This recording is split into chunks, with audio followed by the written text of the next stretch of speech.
Good evening, and welcome to Big Z Sports presentation of high school football playoffs. Tonight, DAC Vitamins and Minerals, the Tuscarawas Insurance Agency, Novellus, and TMK Valley Propane presents the Indian Valley Braves hosting the Heath Bulldogs.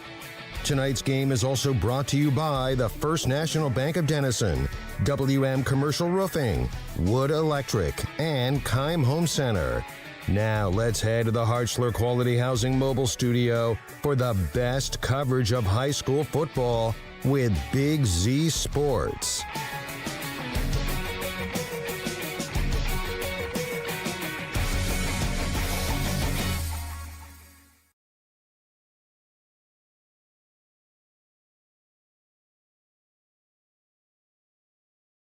Thank you.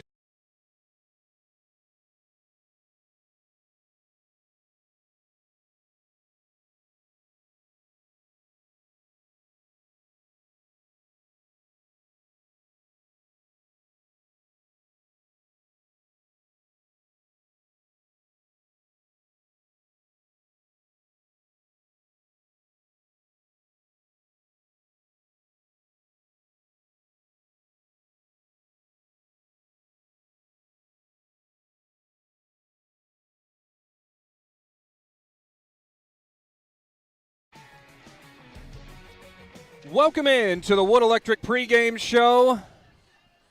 And Shannon Thomas, Nick McWilliams here with Big Z Sports, and you can call it playoff o'clock in Janayton. Round one of the OHSAA High School Football Playoffs is officially here. Good evening, everybody. It's the Wood Electric pregame show. So very excited to be able to bring you this opening round matchup live at 99.9 and live streaming on the Big Z Sports YouTube channel. Shannon, thankfully we're on air and we got everything going.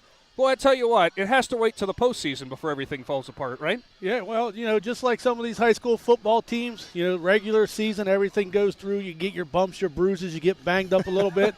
That's how we were tonight. Got here all banged up and bruised and had to do a little bit of extra work, but you got it figured out. And, No, I didn't get nothing figured out. They did it back there at the station. But thankfully, we're on air, we're on YouTube, and everything is perfect. Huge thank you to our Claxon Communications crew who are providing our live stream on YouTube. And to all of you listening at 99.9, let me tell you, if you can't make it out here for the game tonight, thanks for choosing us to enjoy it. But, boy, should you be here, it's a playoff atmosphere without a doubt. Yeah, well, I got here at about 10 till 5. You guys were already in here, and the people were lined up through the parking lot for a game that kicks off at 7 o'clock. Nobody wanted to miss out on their favorite seats, and the Heath fans are still rolling in, and the parking lot's full, and people tailgating. I mean, this is a 100% playoff atmosphere. Certainly is. It is a showdown between the Braves and the Bulldogs, and this is a matchup that if you look at on paper, you might think to yourself, oh, great, it's a 2 versus 15. It's a 10-0 team versus a 5-5. This might be the epitome, Shannon, of a matchup where those records and those seeds don't matter. This is a very good Heath Bulldogs team. This Heath Bulldog team, they play in a very tough conference, and they got schools that range anywhere from Division II to Division IV, and they're battle-tested. Like you said, a 5-5 record might not be what they wanted to be, but that's what they are, and this game can go either way. Listen to some of these teams that they ended up dropping games to. Buckeye Valley, they lost 21-20. Norwayne, they lost 51-29. Licking Valley, 35-0. And Johnstown, 42-13. Those are all. I'm going to go through those records again. 6-4, but 9-1, 9-1, and 9-1 are 3 of their losses. I mean, that's battle tested. Yeah, I mean that like I said, that's an outstanding conference that they play in. And Indian Valley knows this conference well because every year they run into this conference sometime during the playoffs. This team alone, the Heath Bulldogs, knocked them Indian Valley Braves out of the tournament 2 years ago. They certainly did, and I'm sure a lot of Braves fans might remember that. On the other side of the coin for Indian Valley, though, we're talking about how good Heath is, but how good has this Indian Valley team been all year? It's not just the 10-0 mark. It's not just the record breaker in Grady Kinsey. It's not just the steady hand of the sophomore in Riker Williams, and it's not just that hounding defense. It's the presence that this team has when they walk into a stadium. Yeah, when they walk out those locker room doors, they walk out as brothers. They come in here all holding arms. They're staring their opponents down. They're ready to take the field. They mean business. And every one of these players has had to step up this year. They've been battle-tested. They've had some huge games this year. They've battled through some injuries.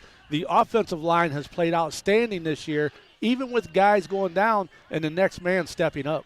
Yeah, it is going to always have to be next man up mentality, especially when you get into the postseason. Both of these teams are going to be extremely hungry for a win to open up the postseason. We'll go down to the sideline for the first time tonight.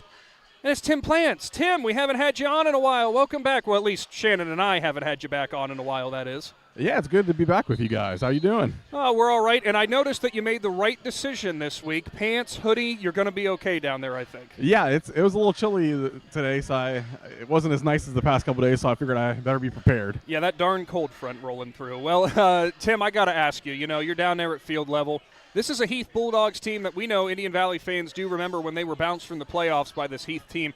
And 5-5, again, people are looking at the seeding, people are looking at the record. I don't know, correct me if I'm wrong, there's some big boys down there for that Bulldog squad. Yeah, they definitely are, and they're big and they're athletic. Even the bigger guys, they can move. So it should be interesting to see how these two teams match up, but I think it's going to be a good game, definitely. And you were down there, clue everybody in, tuning in on the pregame. Indian Valley won the toss, is that correct? Correct. Indian Valley won the toss. They are going to defer to the second half, so Heath will come out with the ball. Indian Valley's going to be kicking away from the scoreboard. Well, if you were a betting man, you would have put money on Indian Valley deferring to the second half. Of course, yeah. Well, few things ever change. Tendency. That's what right. they say about football. Well, thanks, Tim. We'll be checking down with you all throughout the game. Of course, our trips to the sideline this year brought to you by Hampshire Insurance. We're going to roll on with your Wood Electric pregame show, and coming up, we're going to be talking with head coach Tim Ward for the Heath Bulldogs. And Shannon, it was a pleasure getting to talk to him. That's a very confident coach. I think he's got good reason for that, too. Yeah, I talked to him, off the air before you got down there, and we talked about their league and their conference, and he talked about their playoff game last year against Ironton and how they let one slip away there. And, like you said, he's standing there, and he's proud of his boys, and he's ready to play tonight. Certainly is. We'll take our first time out, and we will return on your Wood Electric pregame show talking with head coach Tim Ward of the Heath Bulldogs. After that, it's head coach Matt Lancaster for the Indian Valley Braves. Stick around. High school playoff football lives right here in Z Country. This is RJ Jacobs from DAC Vitamins and Minerals. Did you know that DAC Vitamins and Minerals has more than 40 proven equine supplements that include daily multivitamins, joint, digestion, reproduction and fertility, calming, and many other specialty products? DAC also carries a complete line of livestock products called DAC Show Contender. Feed DAC Vitamins and Minerals to get the competitive edge in the show pen. We've been feeding champions since 1983. Hi, I'm Zach Motice with the Tuscarawas Insurance Agency. For all your auto, home, farm, and business insurance needs, contact our team at the Tuscarawas Insurance Agency or stop in and see us at one of our 3 locations in downtown New Philadelphia, Sugar Creek, or in Strasburg, providing excellent service to the Tuscarawas Valley since 1885. Everyone here at the Tuscarawas Insurance Agency would like to wish all area athletes good luck this season.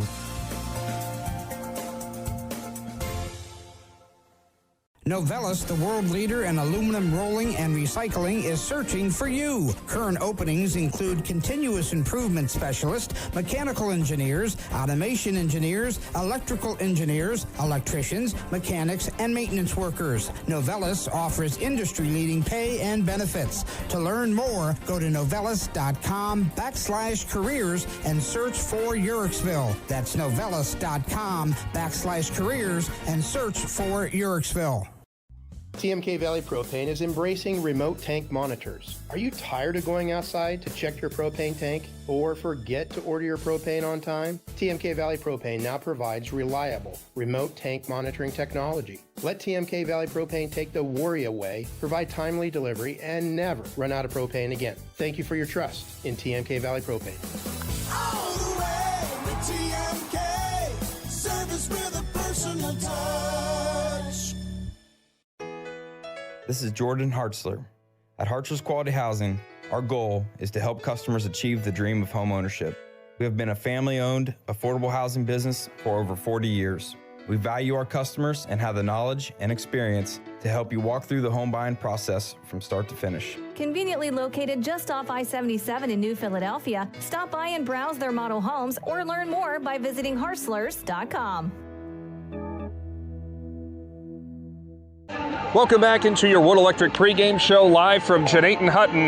The playoffs are here. Round one of the OHSAA High School Football Playoffs in Z Country, and Big Z Sports features the Heath Bulldogs in town taking on the Indian Valley Braves. And joining us along the sideline with the coach, brought to you by Stalker Concrete, it's head coach Tim Ward for Heath. Now, coach, come in here at 5-5. You know, this is a tough matchup for you guys, but here's the bright side about postseason football, right? Does anyone really care about the records now? Yeah, we certainly don't. I mean, we're 5-5 on paper, but if you look at how things shook out, it was I've told our guys all along, I'll never schedule wins. So when we schedule a front-loaded schedule, we're trying to play teams to prepare us for this moment. And that's what I was going to ask you, Coach. You guys had one heck of a schedule this season. Does it go back to that iron sharpens iron adage? Absolutely. I love that. Yeah, as one man sharpens, or as iron sharpens iron, one man sharpens another. So we're talking to these guys all the time about that kind of stuff. Now, this is actually kind of a familiar matchup for Heath because back in 2021, this was a playoff matchup. You guys got the win in that game. Any memories from that contest? Yeah, I mean, memories for us coaches. A lot of us coaching the game, and a few of our seniors played big parts in that game. Connor Corbett was a tailback for us in that game. And, I mean, although the teams have changed dramatically since then, I mean, they've got a completely new starting lineup for the most part, and so do we. But it was nice to have them come to us then in the playoffs, and now we get to come down here into Indian Valley and check their place out and get an opportunity to try and come out of here with a win. Now, Coach, something whenever it comes to Indian Valley Braves, we always ask other teams about is the gauntlet of a rushing attack they have. You know, multiple different players with some big yardage. Grady Kinsey obviously being the top running back for them. Tell me a little bit about what the Bulldogs have been doing in preparation for that. Yeah, I mean, we're preparing like any other week. We talk all the time. In order to win a football game, you got to be able to run the ball and stop the run. So we spread it around. We try and stay balanced and things like that. The bottom line is when you need to get the job done, you either can stop the run and run the ball, or you can't. And whoever's able to stop the run and whoever's able to run the ball is probably going to come out of here with a win. And so we're going to do our best to get that job done and take advantage of that tonight. And finally, for your coach, looking at your offense, pretty balanced across the board. Something I actually noticed, your leading tailback with 147 carries and 147 pass attempts for your quarterback coming into this game. Is that 50-50 balance what you want? Yeah, I mean, we try and stay balanced, but the truth of the matter is we played 3 or 4 games in the middle of the season without either one of our tailbacks. So I think he's got 161 carries or something like that now on the season, 167, something like that.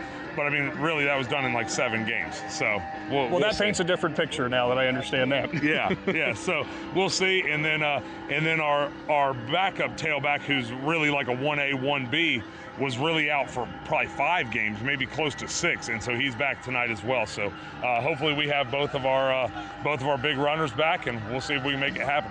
All right, well, thank you so much for your time, Coach. Good luck to the Bulldogs. Appreciate it. Thank you, and go Dogs. Head coach Tim Ward for the Heath Bulldogs here on the Wood Electric pregame show, brought to you by Stalker Concrete. Those trips to the sideline. Coming up, Shannon Thomas has head coach Matt Lancaster for the Indian Valley Braves right after this. Are you neglecting your building's 5th wall? Did you know something as simple as a clogged drain can lead to a destructive roof leak? Protect your business assets with WM Commercial Roofing's Umbrella Care program. This program will provide you with regular maintenance surveys and repairs to extend the life of your roof. Invest in your business with our top quality materials, advanced techniques, and skilled craftsmanship. Are you ready for a reliable partnership? Visit our website, wmcommercialroofing.com, and follow us on Facebook and Instagram to learn more. Wood Electric has been trusted with all of your electrical needs for over 30 years. They are the place to call for residential, commercial, and industrial work. Wood Electric is available 24 hours a day and ready to help with any electrical problem, outage, or installation. Wood Electric, serving Tuscarawas County and beyond since 1988. Like Wood Electric on Facebook or find them online at woodelectric.net.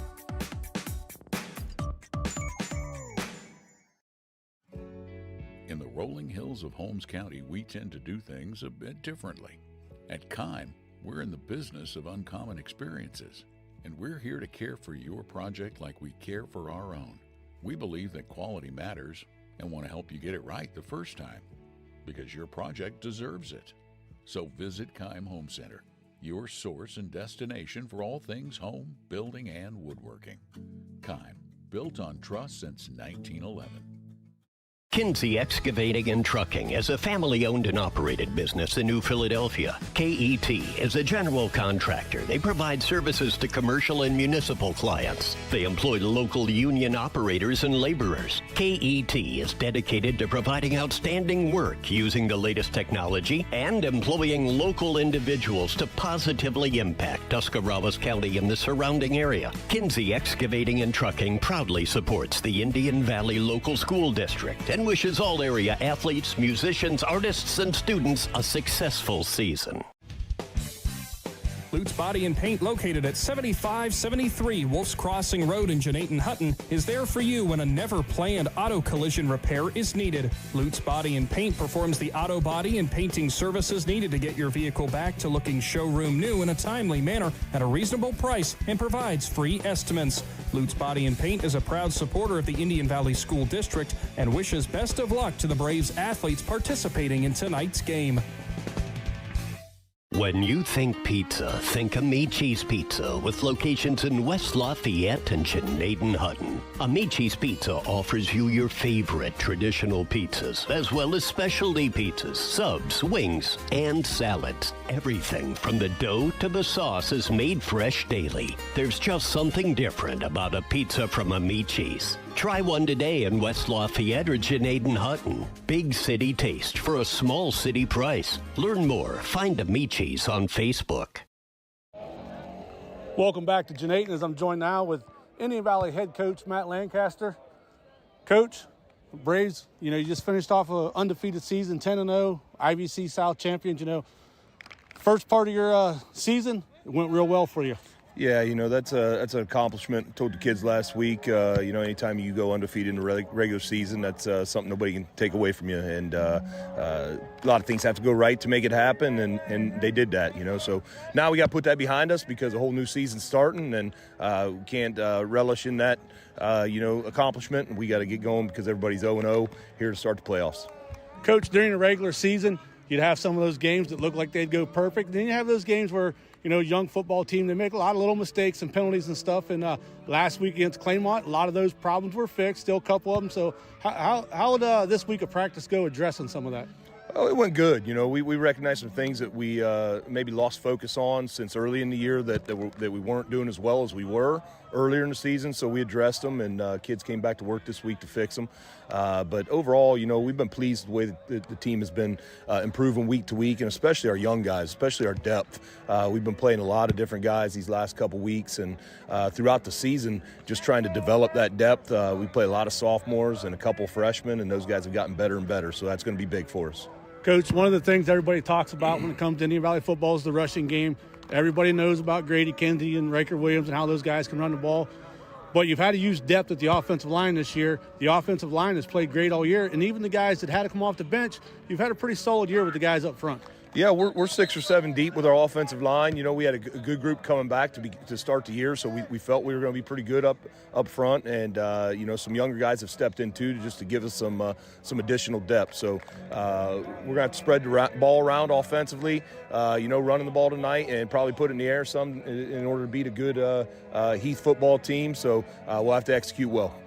Coach, this team comes from a league that you typically run into in the playoffs. There's always a tough battle inside that league. So what do you expect from Heath? Yeah, they're battle-tested. They play a tough schedule. A lot of good teams in that league with Johnstown, Monroe, and Licking Valleys, and teams we're familiar with. And we're familiar with these guys because these guys knocked us out of the playoffs 3 years ago. So we know they play a tough schedule, and that prepares them for games like this. So it's going to take our best. All right, good luck tonight, Coach. Thanks, Shannon. That was Coach Matt Lancaster of the Indian Valley Braves. That was brought to you by Stalker Concrete. Big Z Sports will be back right after this. At First Federal Community Bank, investing in our community isn't just a slogan. It's how we do business each and every day. I'm Corey Parker, mobile mortgage lender, and our goal is to empower your financial well-being and build a lasting relationship with you, your family, and your business. We're here to assist you every step of the way, from checking and savings accounts to mortgages and commercial loans. First Federal Community Bank, serving your banking needs in Dover, New Philadelphia, Yerkesville, Sugar Creek, Berlin, and Mount Hope. Equal housing lender, member FDIC, NMLS number 1810696. Is there anything better than high school sports? Hi, this is Dan Hosteller of Ferris Chevrolet Buick Toyota. High school sports brings out the best of our high schools and our communities, and the people at Ferris have always been behind the importance of athletics and academics. Just like we believe in the great cars and trucks that we sell and service every day. Like high school sports, we are a great tradition in the area. Ferris on the Wabash, New Philadelphia. Are you looking to join a team that values excellence and offers top-notch opportunities? Kimball Recycling and Disposal is now hiring. They're seeking best-in-class CDL drivers, skilled mechanics, and other dedicated professionals. Join a company that puts people first and makes a difference in the community every day. With competitive pay, comprehensive benefits, and a supportive work environment, your future starts here. Apply now at KimballCompanies.com and take the next step in your career. That's KimballCompanies.com. Recycling and disposal done right.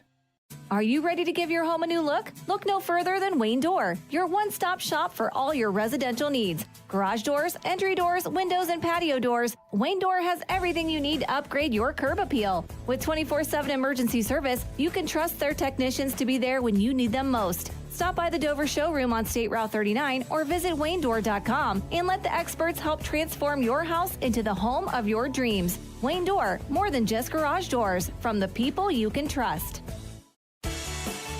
The certified public accountants at Niedenthal & Company believe in the value of relationships. Niedenthal & Company has been in business for over 50 years in your community, helping individuals and businesses grow. Niedenthal & Company can help manage and prepare your payroll, plan your estate, and prepare your business and personal income taxes. Stop in to the Niedenthal facility on North Wooster Avenue in Dover and become a valued client today.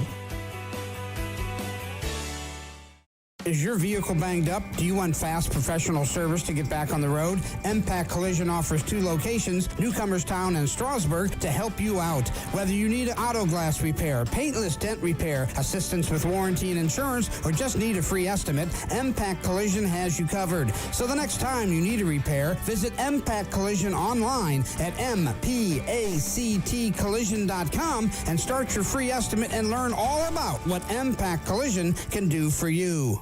Let the experts at Bear Carpet One in Sugar Creek help you pick out the right window treatment for you. Bear is now carrying Alta Window Fashions. Their cost-effective, made-in-America blinds and shades come in many styles. Honeycomb, roller shades, wood, faux wood, aluminum, and vertical blinds. Even custom shutters in many fabrics and materials. Alta blinds and shades can be automated through a remote, smartphone, or even voice. Come check out Bear's Alta display. Bear Carpet One, just off Route 39 in the Salzburg Plaza in Sugar Creek. Cush Financial Group has been proudly serving the community's financial needs for over 35 years. The team at Cush Financial follows an industry-leading service model with a unique approach and fiduciary responsibilities associated with their board-certified financial planner. With over 75 years of combined experience, the advisors at Cush Financial Group are here to help you achieve your financial goals. Contact their office at 330-308-8700 or visit their website at cushfinancial.com to see about scheduling your free consultation today. Securities and investment advisory services offered through Independence Capital Company Incorporated, member FINRA SIPC.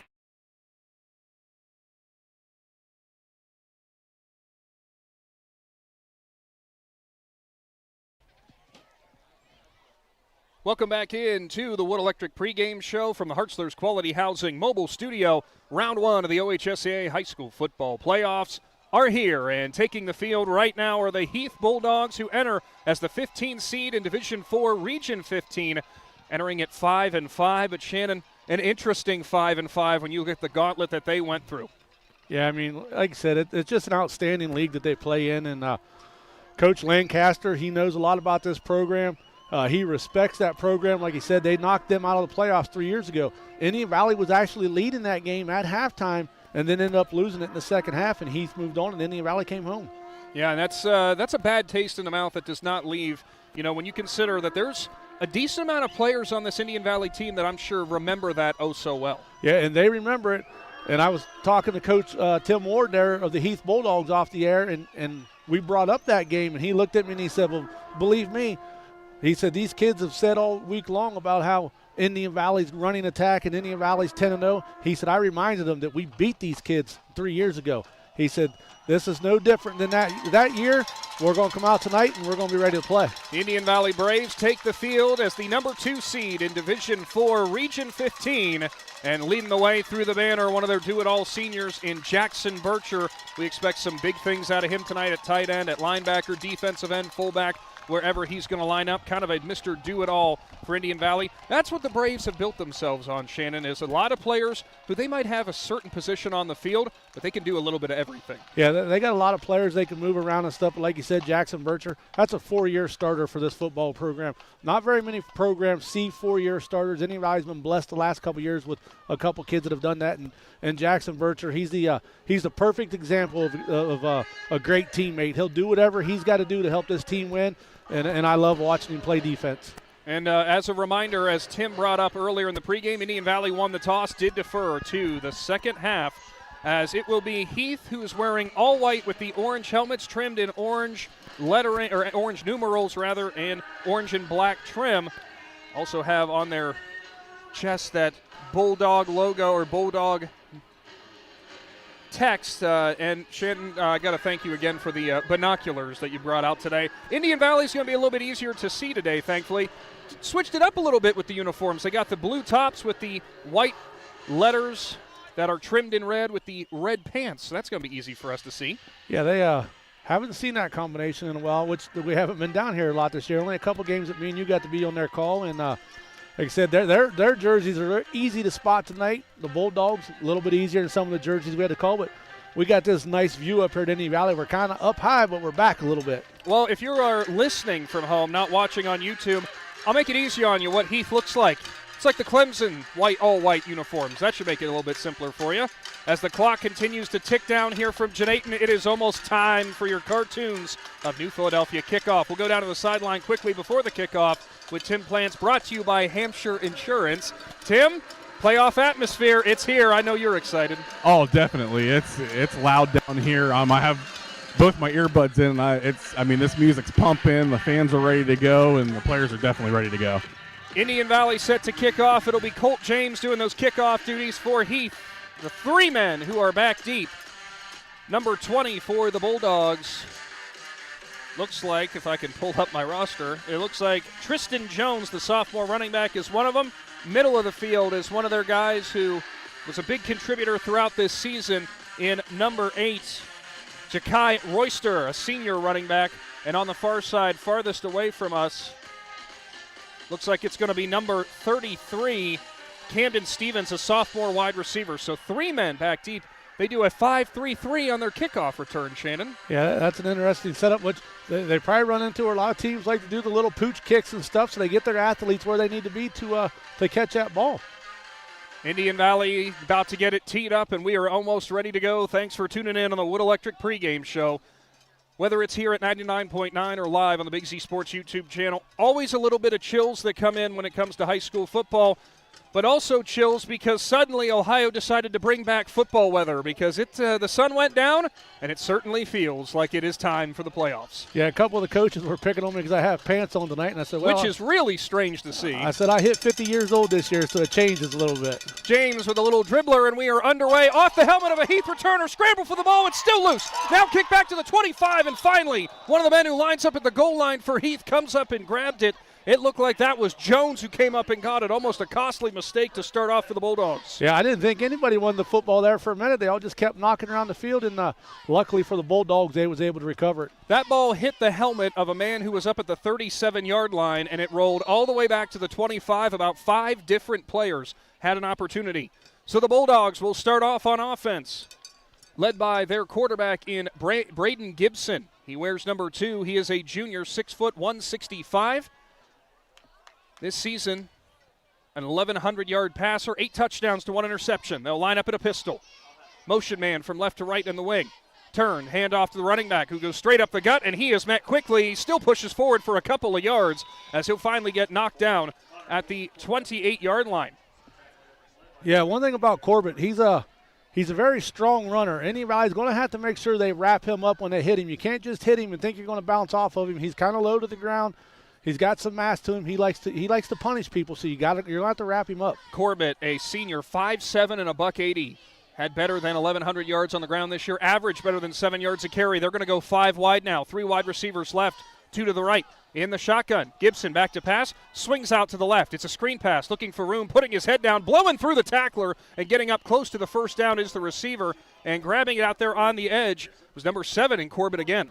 Yeah, that play was set up all the way. The Braves actually read it, but the guy took the wrong route, made it an easy block for the wide receiver out there. And the time the guy got to him, Corbett just lowered his head and ran right through him. So it's going to be a third and a short one. Corbett on the receiving end of things this season, Shannon, he only had 1 reception coming into this game, according to the stats we had.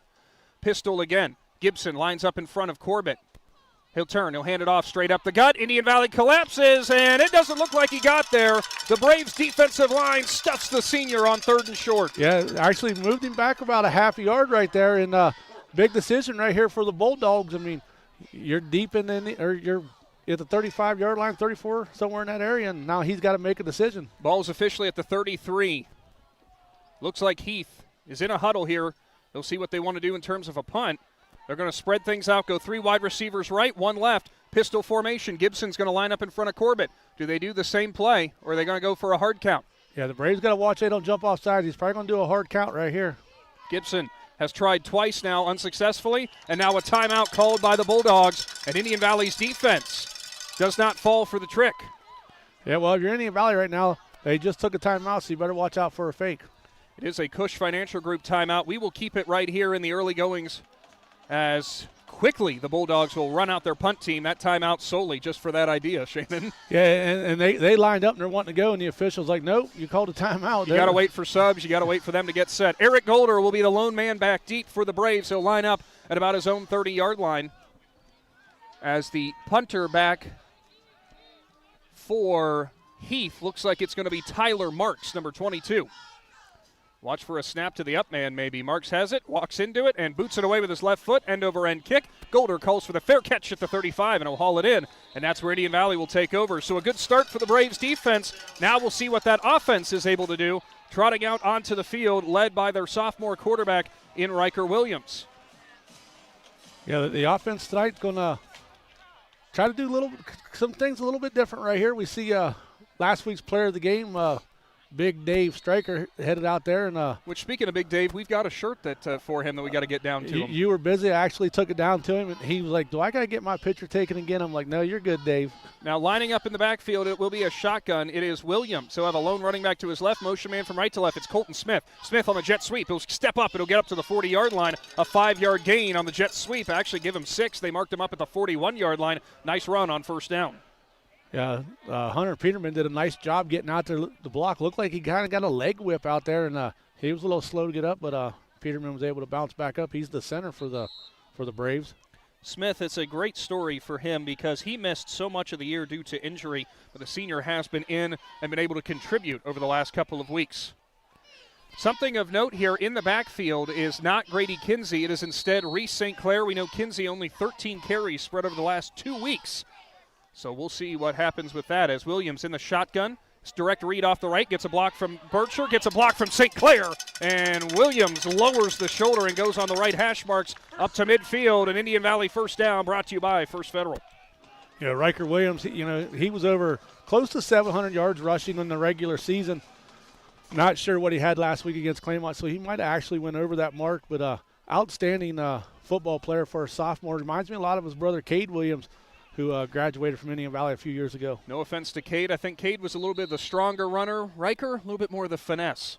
Shotgun again. Williams is going to line up with a lone running back to his left. It's actually going to be the fullback in Bircher. 2 wide receivers left. Colt James nearest to us. Looks like Golder is going to be in the slot. Now we have Coach Tim Ward out on the field talking to one of the officials. He'll go back to the sideline now and we'll start the clock.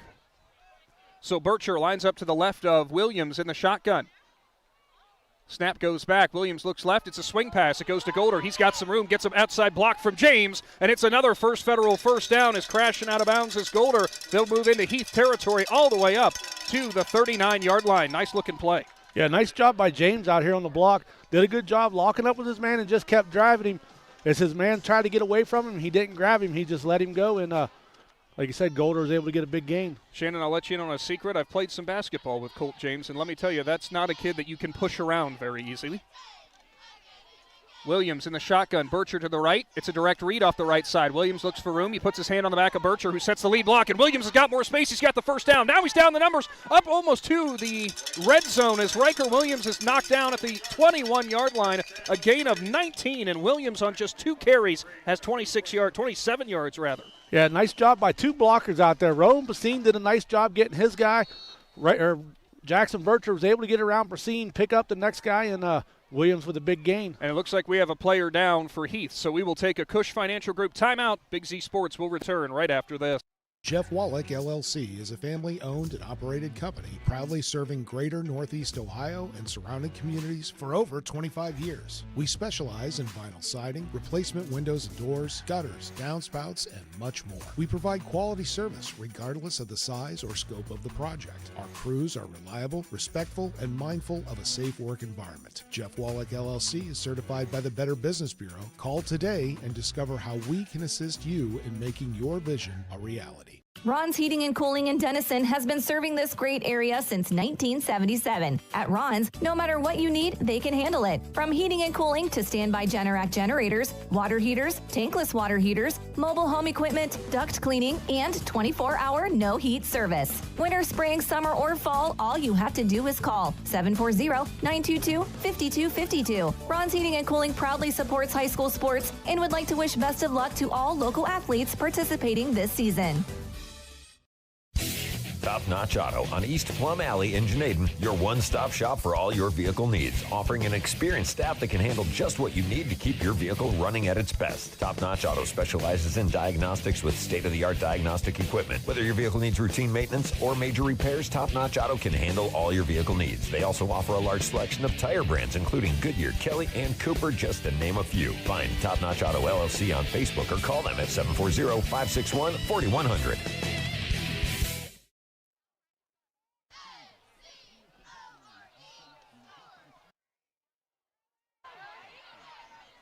Riker Williams rolls out of the pocket to his left, gets away from the defense and delivers it down the field up to the 14-yard line. And nice play there, as coming back and making that grab was Golder, who made some room, somehow came back for his quarterback, a 7-yard gain. How did Williams escape, Shannon? Yeah, Williams did a nice job. He's done that all year. He just moves around. Nice job by Golder to come back, and his quarterback put it in a spot where either he would catch it or it would go out of bounds. I formation, they'll go heavy. Williams is going to go under center. Bircher at fullback. It's going to be Golder who lines up at running back. Now that almost looked like a broken play, but Williams is going to take it off the right side. He's got nothing but green grass, and Riker Williams does it himself from 14 yards out, and the Indian Valley Braves strike from the Jeff Wallach LLC red zone. Yeah, like you said, I don't know if it was a broken play or what happened right there. It looked like Riker turned to give it to somebody, and he's like, nobody's here, and he went.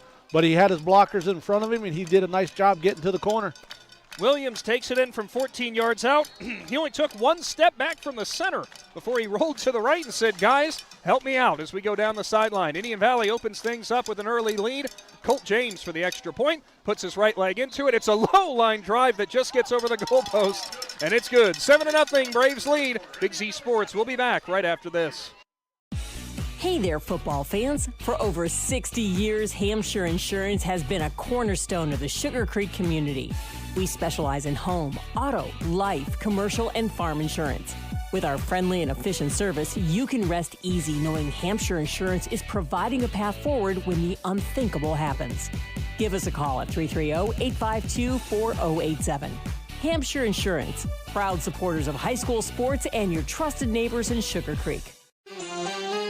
Do you hunt, fish, sew, or have a hobby that you would like to share with someone? Hi, this is Noah Sugg with Big Brothers Big Sisters, and we are faced with our biggest commitment in matching 56 littles with bigs.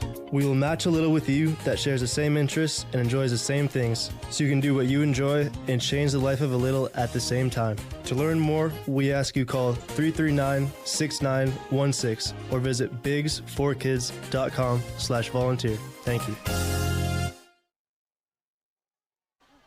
The Cartoons of New Philadelphia kickoff gets us back underway. It was another low dribbler from James, and it was dove on by an up man for Heath. So they will start off at about their own 33-yard line. And Shannon, the big story here, leading tackler for the Heath Bulldogs in J.J. Holloway was the player who was taken off earlier on. He's also one of their starting offensive guards. That could be a huge loss. Yeah, it looks like they're working on him over there on the bench. trainer's looking at his ankle area. It looks like they're taping him up. Pistol again. Gibson, straight drop, back to pass, gets some pressure up the middle, delivers deep down the field and overthrows everybody as he was going there for one of his biggest targets in number 16, Kevin Dunlap, the 6'2 senior wide receiver. Pass is incomplete. Good defense out there that time by Vosick. Yeah, Vosick was there. The receiver did a nice job, cut underneath Vosick, so if the quarterback could have got that ball down a little bit, his receiver would have had a chance at a play. Dunlap coming into the game was the leading receiver, 400 yards through the air, 4 touchdowns for this Heath team. They're going to bunch things up now. 1 wide receiver left, but they'll put a whole bunch of tight ends and stuff. It's a sweep play. It's Corbett looking for the edge. He's got no room. Eric Golder runs him out of bounds at about the 35. So not much running room there for Corbett as Golder put the helmet down. Yeah, nice job by Golder. He went forward, took on his blocker, so his blocker couldn't make a cutback lane for him, and then he was able to roll with the running back and just running right out of bounds for no gain.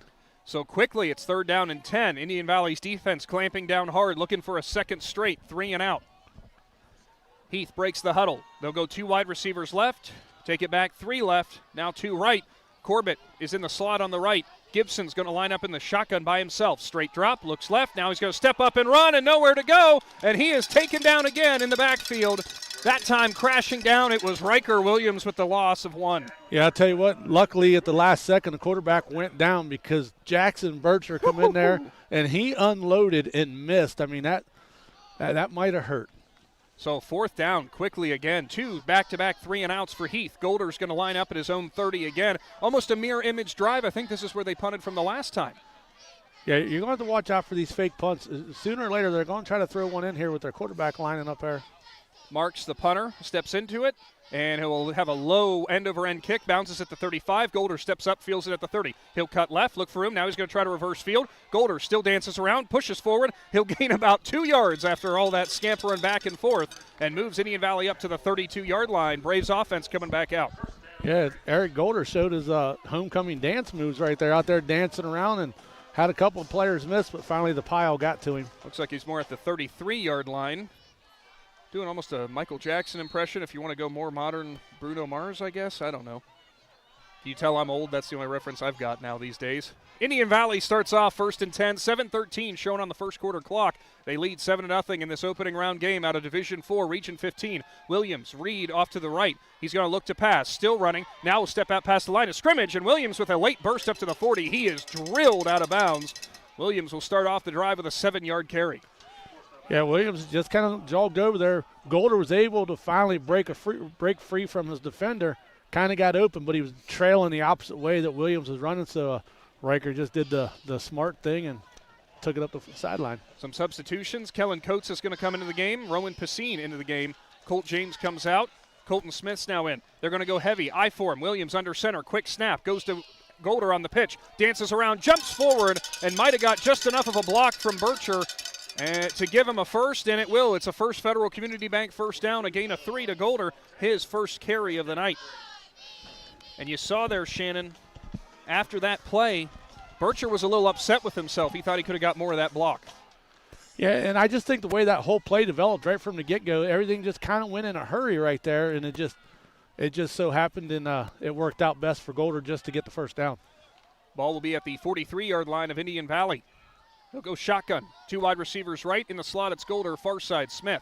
Bircher's going to line up as the running back beside Williams. Direct read off the right side. Bircher with a massive lead block. Williams through the hole, puts his shoulder down, spins forward up to the 45-yard line.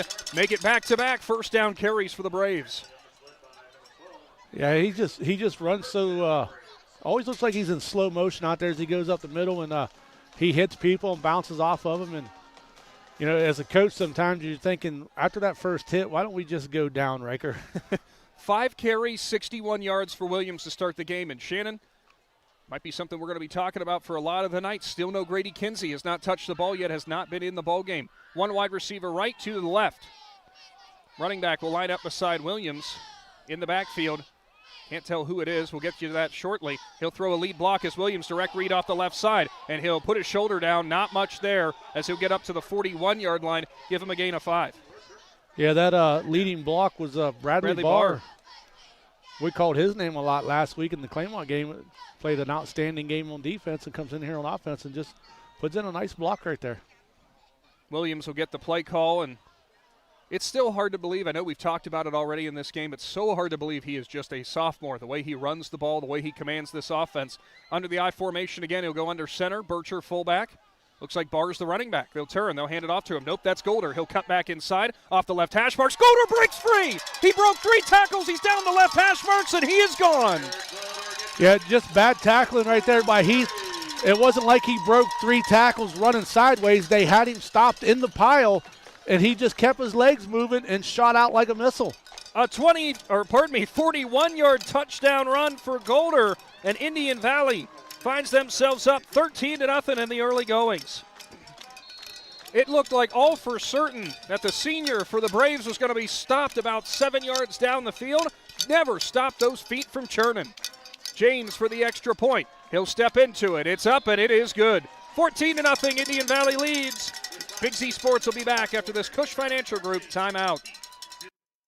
PAC Drilling, a family-owned and operated company since 2005 in Bolivar, takes pride in being an economic oil and gas drilling company. PAC's objective is to contribute to American energy independence through profitable development, operation, and marketing of oil and natural gas wells. PAC also employs operating technicians to oversee each and every well drilled to maximize its productivity and longevity. Contact PAC Drilling at pacdrilling.com. Triad Roofing and Services in Strasburg has been your commercial flat and sloped roofing professionals since 1979. They do commercial roofing and offer free estimates. Businesses, now is the time. Set your appointment before the weather changes. They can fix your roof before problems occur. They offer maintenance plans. Will come out twice a year, clear drains, and inspect your roof. To find out more, go to triadroofingandservices.com. That's Pooch Kickoff, brought to you by Cartoons of New Philadelphia. It's fielded by an up man at the 33, and that's where Heath will take over. Shannon, they are not testing these Heath returners back deep. Now, that's one thing that you don't want to do if you got guys that can really break something open, and just don't give them the opportunity.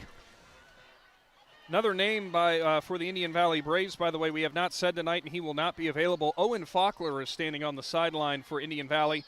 And we'll check in with Tim here shortly as things been moving quick. We haven't got a chance to check in with Tim during the game, but we'll make him take his hands out of his pockets here. He's trying to keep them warm here in a second. Pistol formation. Gibson hands it off. Corbett right side. Nowhere to go again. He did step up and maybe get a gain of 2, but boy, Corbett got swarmed quickly.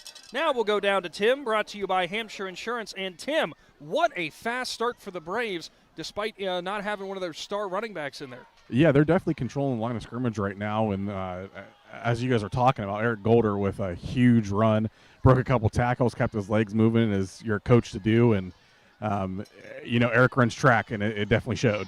Yeah, that was a track run. Do you think there were some hurdles thrown in there too, the way he was high stepping? Yeah, he got his legs up a little bit on that one, and then took off. Thanks, Tim. We'll check in with him throughout the rest of the game. Pistol again, motion man from tight end from left to right. Play fake to Corbett. Gibson's got some open space on the sideline, drops back, throws middle of the field. Golder with a great defensive play as the receiver had it in his hands, but it got knocked away from him. The receiver who had it was Dunlap, but you saw Golder with the tomahawk chop. Yeah, he actually had it in his hands, got it in, but when Golder come in to wrap him up, he made sure he brought that arm down across the front of his hands and knocked the ball out. So again, it's third down for Heath. Third down and 8.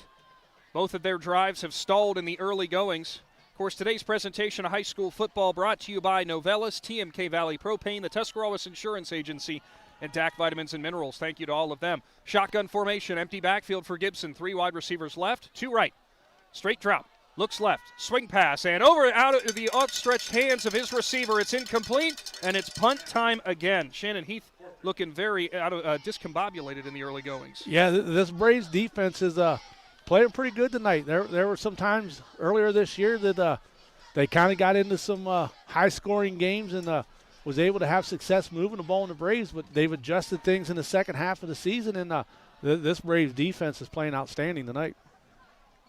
So punt time again. It is Marks who is back with his feet at his own 23-yard line, steps into it, and it's away.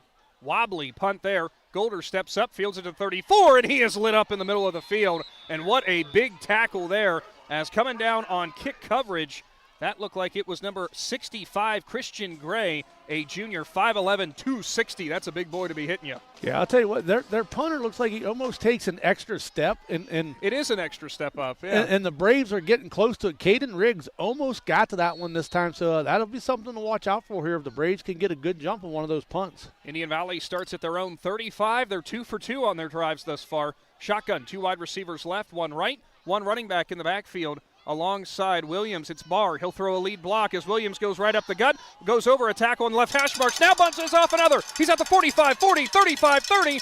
Lowers his shoulder at the 25 up to the 23-yard line. And just like that, Indian Valley all the way down the field, almost in the red zone again. You know, Riker Williams could have took the easy step right there and just took a half a step out of bounds, but instead he lowers his shoulder and takes on one of the biggest players on their defensive side and just tries to run through him and gains about an extra 4 yards out of it.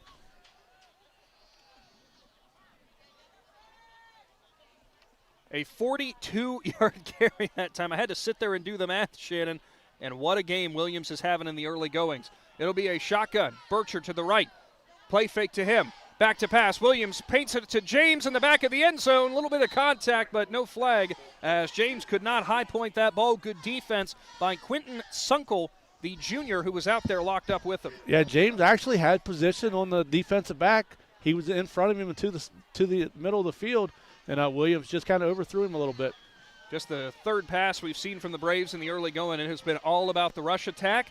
That should be of no surprise. Coming into this game, Heath given up about 220 yards on the ground per contest. They have faced some tough opposition when it comes to the rush game. I formation. Golder, the running back behind the fullback in Bircher. Fake to Bircher. Williams is just going to take it himself. He does that same play again. This time it's not going to result in 6, but he will get up to the 14-yard line. That's a gain of 8.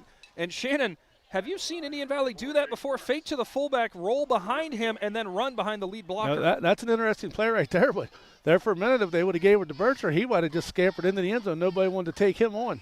Braves are in the Jeff Wallach LLC red zone with some smash mouth football. They'll break the huddle. They're going to go in an I formation. Call it a strong formation. Fullback will go off the left side.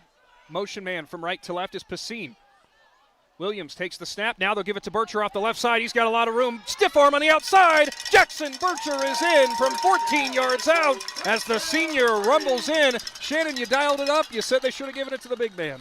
Yeah, Bircher right there, he did a nice job. Got to the edge and then used his speed to get into the end zone. And like I said, it's nice to see the senior fullback get him a touchdown. A 14-yard rumble for the big man has Indian Valley up 20-0. Extra point is pending for James. First time Bircher has touched the ball. 1 for 1 on his carries to find pay dirt. James is into it, and it is good again.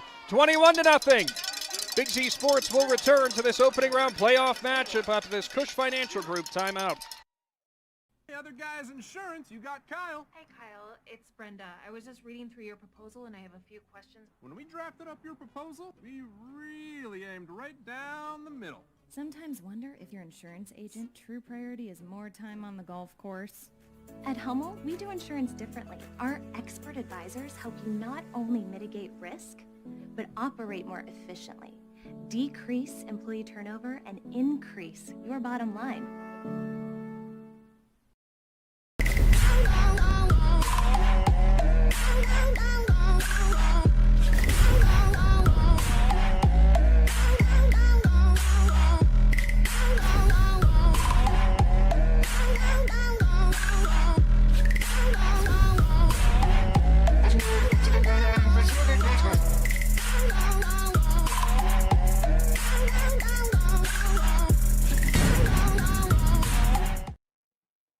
Another Cartoons of New Philadelphia kickoff, and it is Need down at the 27-yard line. Another up man will grab it for Heath. And so far the Bulldogs have not been able to return any of the 4 kicks now from the Braves. And we'll go down to the sideline, brought to you by Hampshire Insurance. Tim, you noticed something on that Jackson Bircher touchdown run. I did. Once Rowan Pacine went into motion, Heath got in perfect position to stop that run coming off the edge. But the defensive end over-pursued and actually ran right by Jackson Bircher. So biting on that inside run and giving the outside lane good eyes, Tim. Thank you for that down from the sideline. Pistol again Fullback lines up to the left of Gibson with a running back behind him. High snap, Gibson now. It's a broken play. He has nowhere to go, and he actually takes a knee at his own 21-yard line and avoids any more disaster. Yeah, that ball was high, and he got his hand on it. Luckily, he got his hand on it. He had a nice little vertical jump there, shot it straight up in the air, and it came back down to him. But by the time he caught it, the Braves players rolled there, and he just simply took the knee instead of getting lit up. We'll take a look at our scoreboard updates coming up here in just a little bit. And if you're tuned in on the Big Z Sports YouTube channel, big thanks to Wayne Dorr for all of our replays this evening. Pistol again, same formation. Gibson's going to do a pitch play, and now looking for room. Stepping up and getting some before he is tripped up and goes end over end is another running back. It's Ja'Kai Royster who comes in the game, the senior, who gets some nice offensive production there, but it still brings up third down, a gain of 6 for Royster. Yeah, it looked like Colton Smith did a nice job there coming up from the defensive backfield and putting a hit on him. Any scores of note here early going, just a couple of them? Yeah, Ferris Chevrolet scoreboard update. Jackson leads New Philadelphia 7-0. Dover leads Granville 6-0. Pistol again, Gibson turns, hands it off. Royster looks for room off the left side, bounces it outside the numbers. He'll drive towards the sideline, but he is dropped at about the 33-yard line. You can give him a gain of 6. Actually, a gain of 3, rather, but it will bring up fourth down. Some more Ferris Chevrolet scoreboard updates. Garraway leads Lakeview 14-7 in the second quarter. Mechanicsburg leads Ridgewood 7-0. New Cumberstown leads Grove City Christian 13-0. Connaught Valley leads Fairfield Christian 14-0. Eastern leads Strasburg 8-0. Thank you for that, Shannon. And another 3 and out for this Heath offense. And now it's a fake punt. Marks is going to run off the left side looking for room. He's got the sideline, and he is leveled out of bounds, and he didn't make it. The Braves coverage team collapses, and guess who? Jackson Bircher laid the lumber. Yeah, nice job reading the keys right there. I just had this feeling, I said it the last couple times, that there was going to be a fake punt coming. Wasn't the type of fake punt I thought it was going to be. He got the corner, but Jackson Bircher did a nice job coming from his middle linebacker position and cleaning it up, and now the Braves got great field position. How good of a hit was it? Both sidelines, both crowds went, ooh, as Bircher took him out of bounds. Braves ball, minute 17 shown in the first. They're already up big. Shotgun, Williams, fullback to his left. He'll roll out. Now he's going to step back and pass. He's going to go down the sideline, going for Colton Smith. Smith gets room and somehow pulls it in. Colton Smith was blanketed by the defender and caught it back shoulder from 35 yards out, and the Braves score again. Yeah, Colton Smith did a nice job. The defensive back kind of kept putting his arms towards him, so Colton Smith put his right arm up a little bit to try to help keep him from getting his arms in. The ball actually hit him, and it bobbled around a little bit, but he was able to haul it in for an outstanding catch, and nice job by Riker Williams finding time back there to get that pass off. It was going to be a designed run, but Williams said, I trust my senior wide out. Now there's going to be a bad snap. Williams is going to have to roll. He's going to go for the pylon, puts his shoulder down. I don't think he made it. And he'll crash out of bounds. He will not. So it's 27-0. Indian Valley with the big lead. Big Z Sports will be back after this Cush Financial Group timeout. Want to stay warm in your vehicle this winter? Call the Remote Start Pros at Cartoons and Accessories in New Philly. With over 15,000 units installed over 18 years in the market, Cartoons in-car experts have the expertise to get the job done right. Cartoons carries a full assortment of remote starts that give you any desired range needed to warm up your car from anywhere. We also do diesel vehicles as well as standard shift vehicles. So don't delay. Call Cartoons today and schedule an appointment to stay warm all winter long. Cartoons at 517 West High Avenue in New Philly. 330-339-2006. Be there.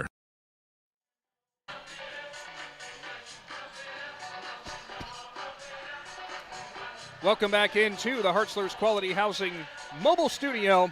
Indian Valley up 27-0. That was Riker Williams to Colton Smith from 35 yards out. And Shannon, for that senior who has missed a lot of the season, that has to be a phenomenal feeling. Yeah, and I guarantee you the coaches are all ecstatic at the way he's played the last few weeks. A Cartoons of New Philadelphia kickoff. An up man will fall on the dribbler at the 31-yard line. Grabbing it that time, it was Quentin Sunkel. We saw Sunkel on defense with a nice defensive play earlier on to knock the ball away from Colt James. Heath comes out. They are down 4 scores, and they're going to be looking for answers. Shannon, you got that Ferris Chevrolet scoreboard update, though. Yeah, New Cumberstown 13-0, Grove City Christian 0. Tri-Valley leads Carrollton 7-0. Malvern leads Lucas 8-6. South Range 14-0 over Fairless. And Fort Fry leads Buckeye Trail 14-8. Thank you for that, Shannon. Empty set now. Gibson in the shotgun. Straight drop. Looks left. Pump fakes. Got a lot of pressure up the middle from Garbrandt. He'll step away from it. He'll roll left to the numbers. Still looking for room. Now he's going to go up the sideline after getting past the line of scrimmage. And a nice job there by Gibson to keep it himself and find some room. We've got some whistles here along the sideline. There's a flag over there on the edge, right where Gibson crossed the line of scrimmage where he had a blocker on the edge. We'll have to wait and see what that'll be. Well, it looks like Heath's already moving back. So I'd imagine it'd be a holding. It was a block in the back. Good eyes on that, Tim, down from the sideline, brought to you by Hampshire Insurance. Tim, you got the lot better eyes than I do because I couldn't see that. It happened right in front of the referee, too, so you definitely couldn't miss that one. Is that the one where the kid turns around and looks like, no, sir, I swear I didn't do it? It holds his hands up, yep. Thank you for that, Tim. So now move the ball back to the 21-yard line. It'll be 1st down and 20 for Heath. Under a minute to go in the first. Braves up 27-0. Pistol. Gibson lines up with Corbett behind him. Straight drop. Looks left. Still looking left. Now he's going to roll that direction. He's got pressure from Peterman and Garbrandt. Delivers down to the middle of the field at the 1st down marker, and it's in and out of the hands of the receiver as he had him, but maybe threw it just a little bit behind him as it looked like it was. Couldn't tell who was the one he was going for. It might have been one of his slot wide receivers, and Tyler Marks couldn't get it to him. Yeah, it looks like number 16 is who it was. Oh, pardon me. Good eyes on that. That'd be Dunlap, rather. So now Heath has failed to complete on 4 straight passes. Oh, and another flag. It's an ineligible man downfield. Penalty is going to be declined. Coach Matt Lancaster wants to keep the yardage there and keep it 2nd and 20. Yeah, well, for as long as he had to run, the lineman started working downfield. And the receiver did a nice job. He found an open area. The Braves kind of lost coverage on him. He found a spot in that zone right there, and it just, like you said, it was behind him a little bit. 3 wide receivers left, 1 right in the pistol. Straight to the left for Gibson, who will deliver it along the sideline, and there's going to be a completion and going out of bounds at about the 27-yard line. Pulling in that ball for Heath that time. Looks like it was number 1 in Josh Jones with his first reception. Yeah, just a nice little gain right there. Got him close to back to the original line of scrimmage. I guess he's about 4 yards short from it yet. But so give him a 6-yard pickup. Jones, another one of the leading receivers on this team, coming into this ball game. Second hookup there for Gibson. In this, he has struggled to this point as he currently sits at a 2 for 6 mark. Clock's running down, but Heath will have to get a snap off before the end of the first quarter. 3rd down and 14. Ball on their own 26-yard line. Gibson, 3 right, 2 left in the formation. Shotgun, straight drop, pressure up the middle from James. Still dancing around. James has a hold of him, and he's going to drop him. Colt James with a sack to round out the first quarter. Indian Valley is rolling in the opening round of the OHSAA playoffs. We'll take this Cush Financial Group timeout. Big Z Sports will return for second quarter action from Janayton right after this. Ready to unleash your inner champion? At T County Boxing Academy in New Philadelphia, we're not just about throwing punches. We're about building confidence, discipline, and strength. Whether you're stepping into the ring for the first time or looking to sharpen your skills, our expert coaches are here to guide you every step of the way. Train like a pro, fight like a champ. T County Boxing Academy, where champions are made. Sign up today and start your journey to greatness. Hi, this is Zarek with Dover Philly Heating and Cooling. How healthy is the air you breathe? When air quality outside is bad, you can breathe easy inside your home with air purifiers, high-quality air filtration, and other fine products from Dover Philly Heating and Cooling. We are your local trained comfort specialists in downtown Dover, providing 24-hour emergency service since 1981. For all your home comfort needs, call us at 330-343-5511. We look forward to hearing from you. Thank you.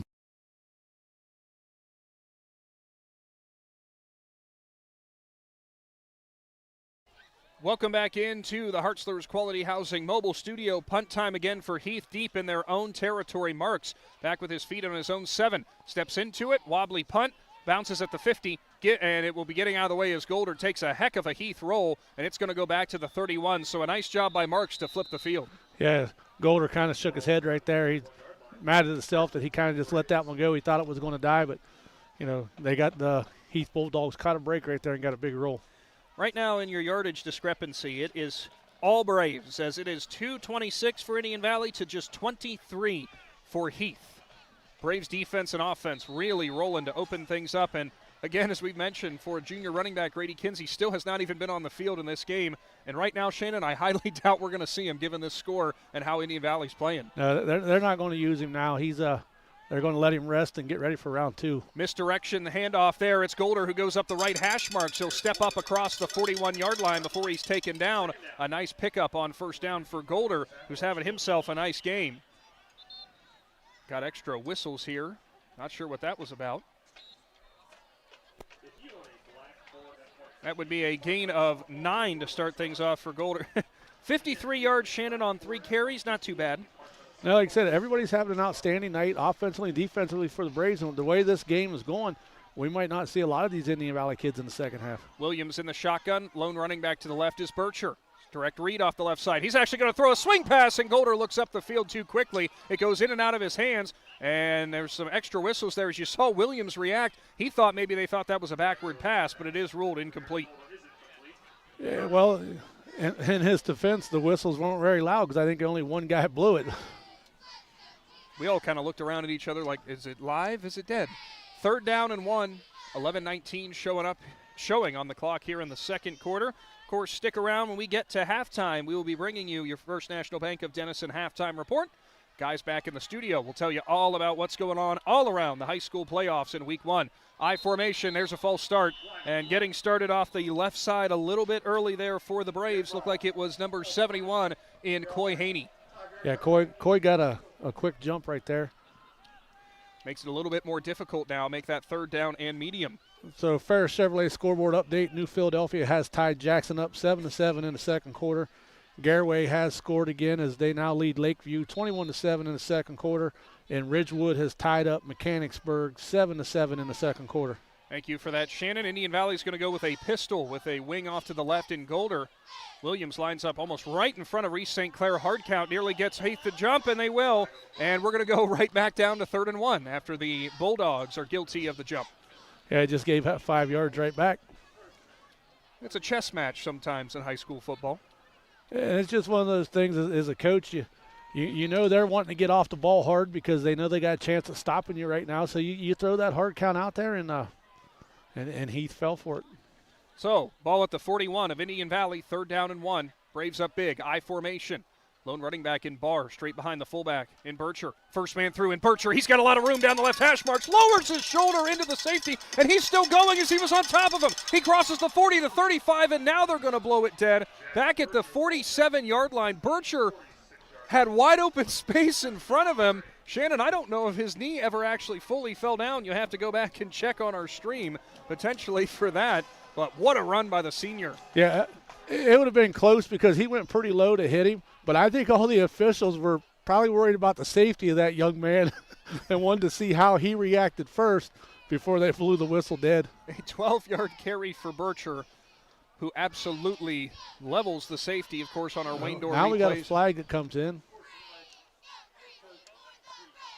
Unsportsmanlike penalty on Heath. Did not hear a number because, of course, you got to remember, can't get the 2 or you will be done for the contest. Didn't see anything happen after the play there, Shannon. Maybe something was said.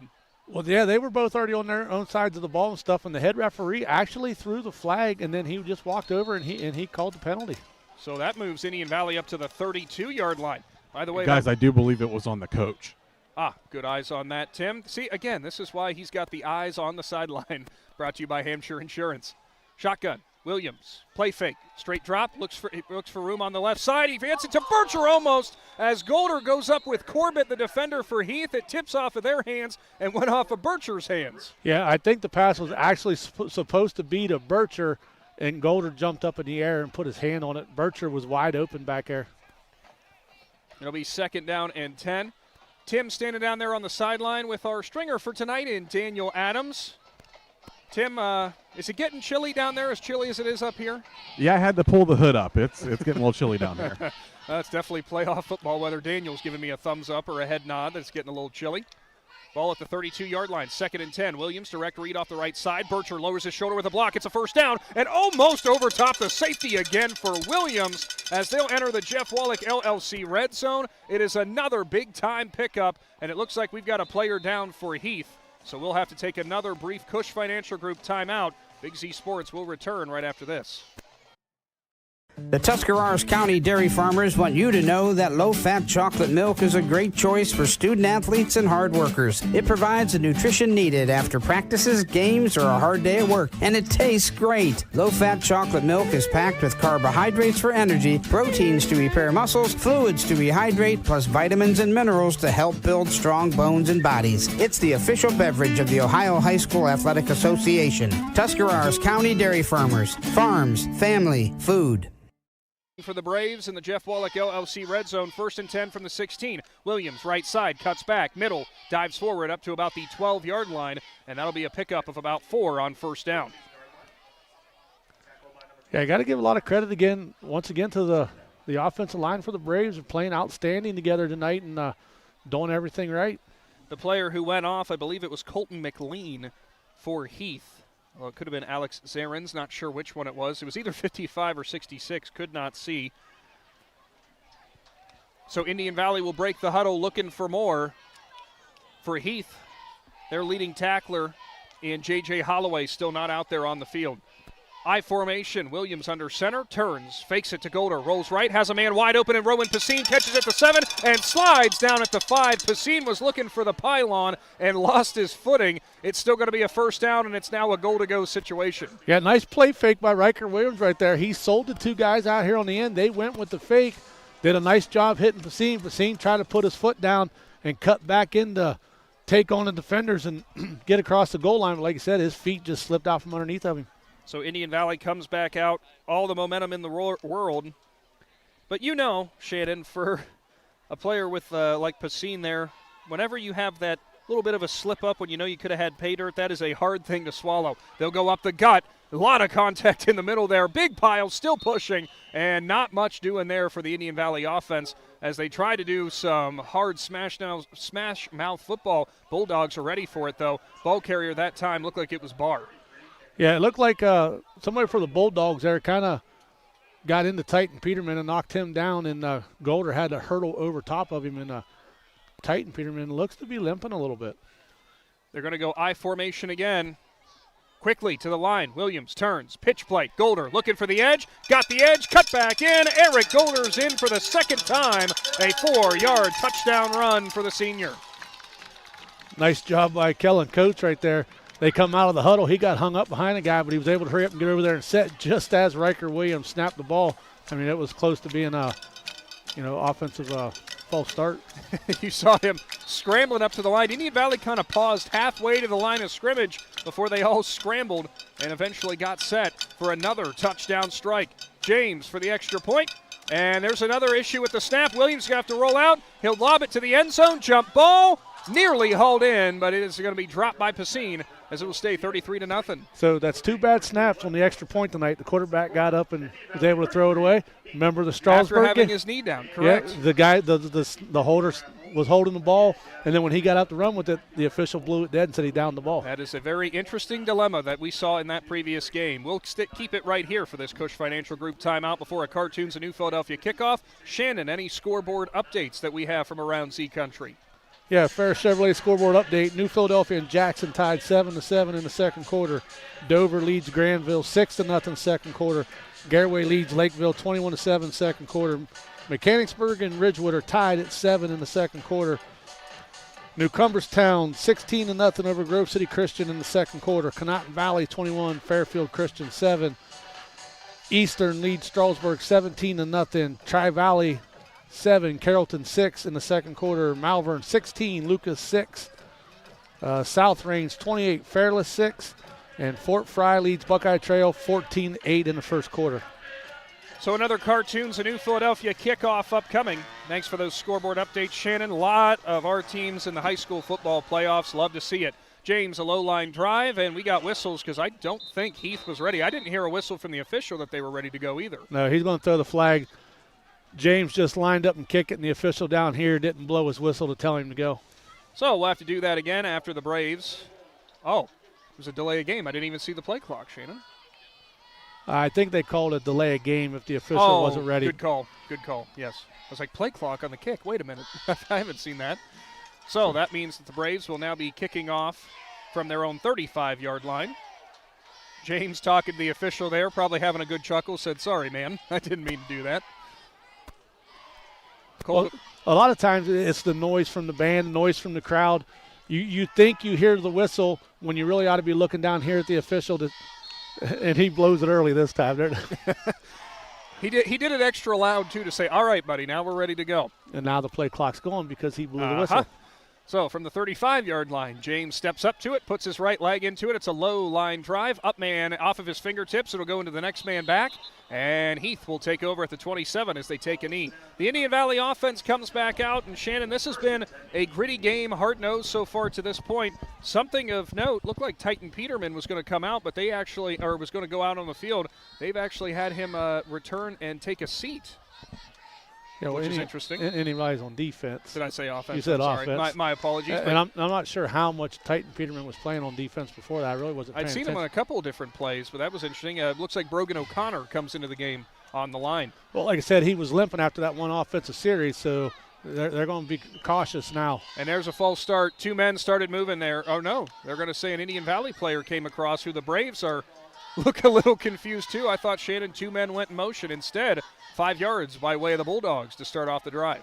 I think the official over there just said he had his head lined up over the ball. It is possible. So that means Heath will start 1st and 5 now from their own 32-yard line. All three of the defensive linemen were all looking at each other like, that was you. Did you do it? Braden Gibson, the quarterback for Heath, will come back out. He struggled so far tonight. Empty set for him. Motions a man into the backfield. Jet sweep action from the right to left. Looking for room and getting it up to the 40, make it the 37-yard line, rather. That was Royster, who came in on the jet sweep, a 5-yard carry. It's enough for a first federal first down. Yeah, nice job by Gavin Garbrandt to come from his linebacker position and wrap him up, and then Colton Smith come through and help finish him off. That's the first time we've seen a little jet sweep action. You know, the empty sets so far tonight, Shannon, Heath has struggled out of those. They have not had a lot of time, and even when they have had time, the Braves secondary has been locking it down. Yeah, well, I can notice right now a lot of different defensive players in for Indian Valley right now. Certainly are. Gibson hands it off. Royster looks for room on the right side, and he'll get met just past the line of scrimmage. He'll go up to the 40-yard line. It's a gain of 3 for Royster. One of the first men in there, Bradley Barr, goes low to take his legs out. Yeah, I can see Caden Riggs is in at linebacker now. Bronco Braun has entered the game. So Indian Valley cycling in some different players in the early goings. Player came up for that play from Heath, a little hobbled, but he'll go into the huddle and try to gut it out. One of the linemen looks like the right tackle. Pistol formation.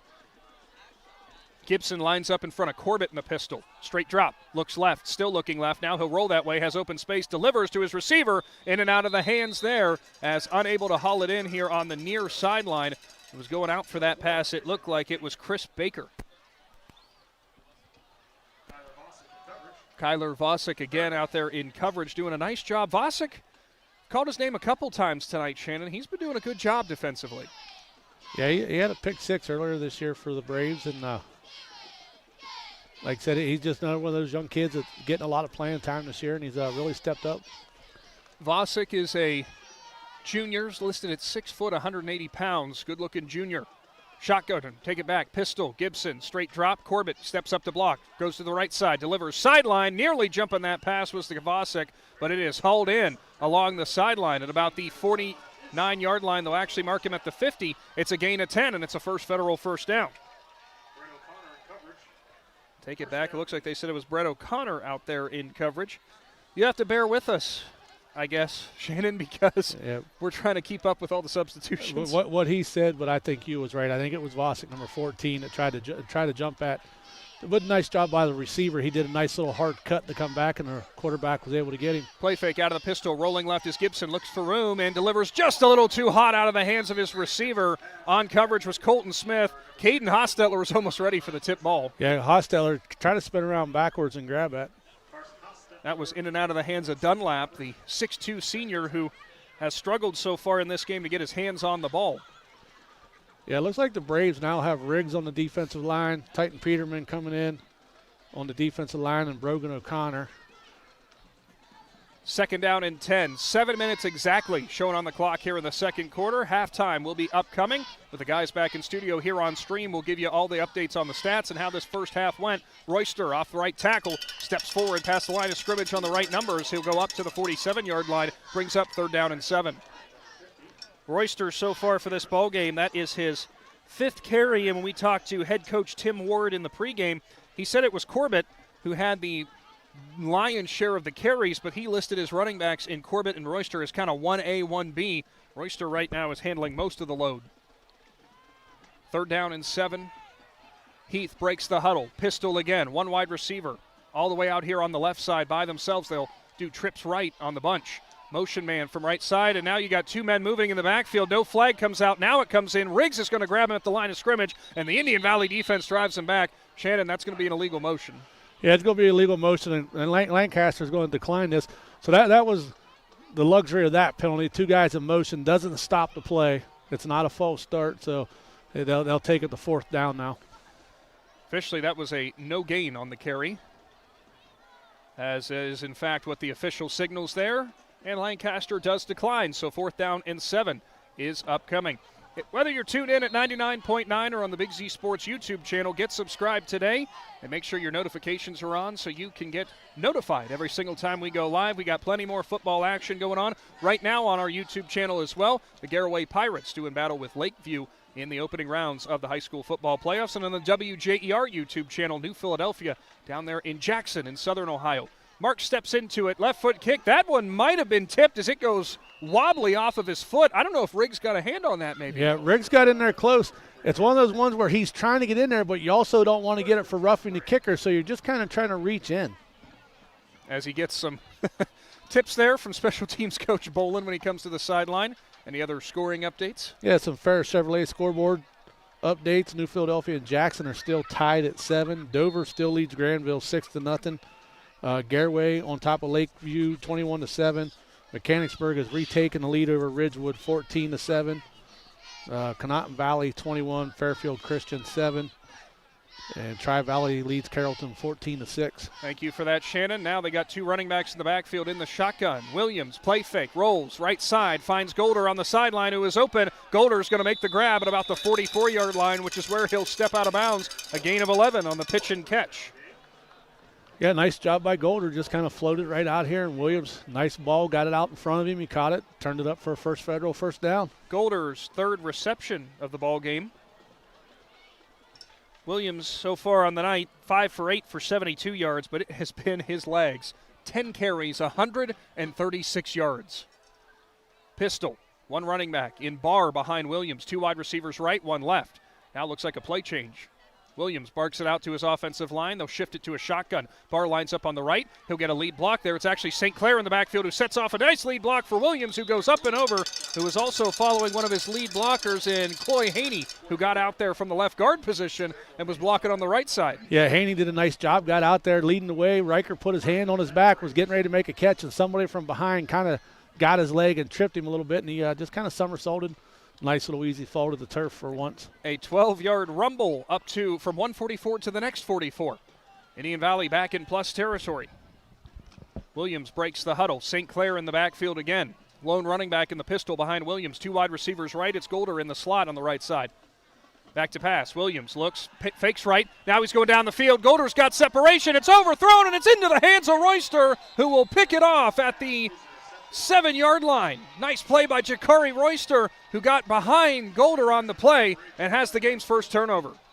Yeah, not sure if Golder kind of slowed up right there or not. Riker put a lot on that, and Golder just wasn't there. But, it don't count now, but Dave Straker had a huge block over there on the left side. He engaged with his guy and just kind of throwed him about 3 yards to the left, and Riker had a lot of time back there. So Royster, one of the cornerbacks of this team who has been tasked with covering Golder, finally gets one back. We'll go down to Tim Plants, brought to you by Hampshire Insurance. And Tim, it was definitely a lot of open space on that post route for Golder, but you probably saw it better than we did. It looked like it was just got a little wind under it. Yeah, it was just overthrown a little bit, and it carried, and Eric didn't really have a chance to track it down. Back to pass is Gibson from his own end zone, delivers it deep down the sideline, and it's in the hands of his receiver at the 40-yard line. What a throw as Gibson uncorks the long ball and finally connects deep down the field, making that grab that time. It was Drew Gostrew. Yeah, what a throw, but what a catch. He went up and got that one. He had the defender all over him, and he laid out and was able to get that catch and come down in bounds. A 33-yard pickup on first down. First reception, take it back. Second reception for Gostrew. Shotgun. Gibson lines up. 3 wide receivers right, 2 left. Motion man from right to left's Corbett. He'll go out for the swing pass. Gibson's going to give it to him. And it's in the hands of Corbett, who's got room at the 40, up to the 35, and lowers his shoulder up to the 47-yard line. Nice hook up there. 7-yard pickup. Corbett grabs his first reception. Yeah, the Bulldogs right now, they're finding a little bit of success right here throwing the ball around. This group of Braves defenders is going to have to figure out a way to get pressure on him to kind of chase him out of the pocket a little bit. Take it back. That was Corbett's second reception of the ball game. It brings up second down and 3. 4:30 shown on the clock before halftime. Braves up 33-0. Bulldogs driving. Shotgun again. Empty set. 2 wide receivers left. 3 right. Royster motions into the backfield. He's got a jet sweep. Looks for room. Spins, and he has nowhere to go as he'll maybe get a half yard as he was swallowed up that time. Looked like making that tackle was Braxton Lynch. No, oh, sorry, Caden Riggs. I saw 2 as the second number. My apologies. Caden Riggs. So officially a no gain on that carry. Royster trying to look for room to bust one on the outside. Has been tough going. It's been kind of held between the tackles. 3rd down and 3 upcoming. Yeah, those long sweep plays, the Braves usually can stiff him out pretty good, and they don't get no gain on him. Gibson back to pass. Steps up, delivers down the right sidelines, got a man, but a defender's there too. Skies up and tips it away. Nice defensive play out there on the edge. That was Caden Hostetler, who stayed stride for stride with Dunlap. That would be Carson Hostetler. Caden Hostetler graduated about 5 years ago. Thanks, Shannon. Look, and I say this with love in my heart, of course, too many Hostetlers. So a great defensive play there for the sophomore corner and Carson Hostetler for Indian Valley. It is going to be a punt situation again. Marks steps up, and he will line drive it. Golder running up for it, bounces at the 20, into his hands. He'll move off the right side, gets some room up to the 25. Now looks for the sideline at the 30, 35, spun out of bounds. And another nice return for Eric Golder. 3:27 showing on the clock. Ball's going to be marked at the 38-yard line. Shannon, Indian Valley gets the ball into the second half. Going down here and scoring before you get the second half kickoff. My goodness, I'm not saying you could put the game necessarily out of reach, but they'd have to be feeling great. Well, the thing about going down there and putting it in now, you would go up, 40-0. Running clock is 30-0. So it would take 2 scores to get that back off the board. So, that technically that's what you would like to do if you're the Braves. Weak side formation, fullback offset right. Pitch play, Golder bounces inside after Bircher sets the block for him. He'll get up to the 45-yard line, a gain of 7. And Golder's nice night continues. Clock will continue to roll here from Janayton in the Hartzler's Quality Housing mobile studio. 2nd down and 4. Looks like they only gave him a gain of 6 that time. Golder for this game, a senior. We said in the pregame, Shannon, that's what this Indian Valley team is built on. Players who can do a little bit of everything. Golder definitely fits that bill. Shotgun again. Bircher, left side of Williams, who will bark out the snap count, put it in the belly of Bircher. Stiff arms the first man, lunges forward up to the 50-yard line. Bircher goes up and over, still tumbling and stumbling around, but he will get a gain of 6 yards for a first down. Quick Fair Chevrolet scoreboard update. Dover has scored again. They now lead Granville 12-0. And Strasburg has gotten on the board, but they still trail Eastern 17-6. Thank you for that, Shannon. Of course, coming up at halftime, the guys back in the studio will bring you all the scoring updates. Williams, play fake, rolls left, 2 men in his face who have to just throw it away on the sideline. And a good defensive play there for Heath as Corbett was all over that play fake, as well as Carter Mason, the junior linebacker. Yeah, nice job by those 2 young men. They got the pressure in there, and they kind of got squared up with Riker. They didn't want to try to chase him around and let him run because they could see what he do, and they forced him to throw it away. 2:18 will show on the clock for the 2nd down and 10. And Again, Shannon will bring back the point on defense for the Bulldogs. Their leading tackler in J.J. Holloway went down with injury in that first quarter. Still have not seen him in this one. I think that's hurting Heath quite a bit. Yeah, when your defensive leader goes out, that's hard to recover from. Williams off left side. Heath crashed down. He's got open space. Williams stiff arm at the 35, 30. Now the 25, lowers his shoulder up to the 20-yard line. And Williams that time was looking for a space there for a potential stiff arm, as now a couple players get locked up on the outside from both squads. Eric Golder comes in to pull some of his teammates back. Jackson Bircher as well.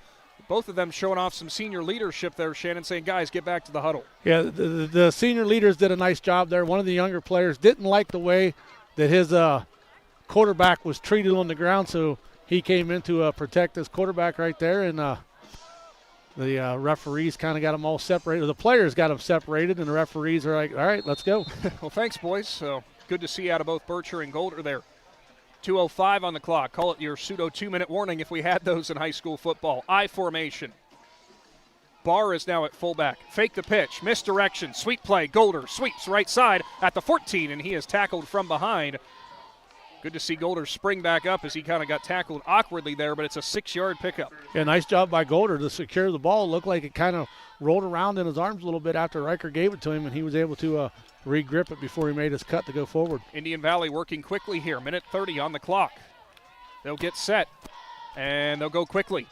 Williams under center, turns, hands it off. Golder, misdirection again, gets a nice lead block, cuts back 10, 5, touchdown, Eric Golder from 14 yards out. Braves going to look for a 40-point lead before halftime. You know, that all starts right there with the guys up front. They did an outstanding job right there. They fired off the ball quick. Hat on a hat, they all got their block, and Golder just kind of walked into the end zone. One of those guys getting a hat on a hat, by the way, Shannon, I'm sure you saw it. It's our former McInturf Realty player of the game, and David Stryker really setting that edge nicely.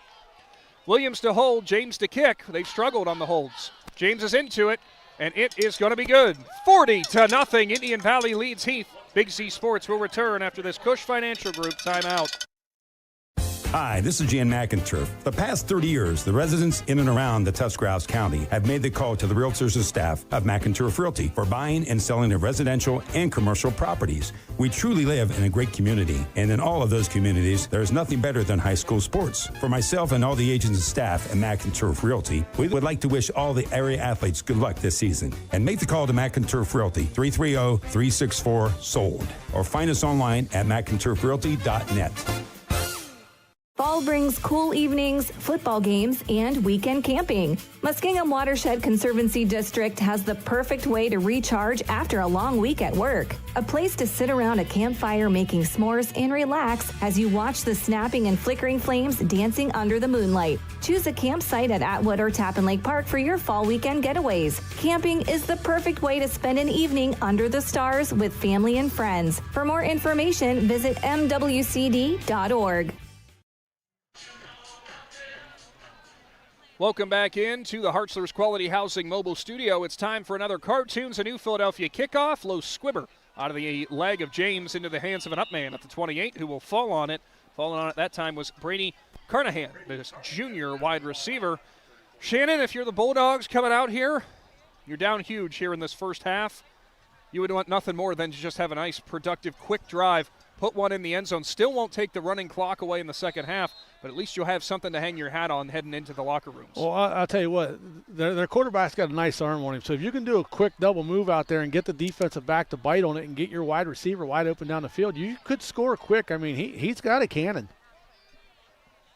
Ball is at the 28-yard line. Gibson will have Royster in the backfield with him in the pistol. 3 wide receivers right, 1 left. Gibson play fake. Rolls right at his own 20. Steps up, delivers right side, and that is going to be hauled in as there were a couple different players who were converging there. Wasn't sure who made the grab. Looks like it was Josh Jones who steps up with a gain of about 11 for a first down. Yeah, he did a nice job.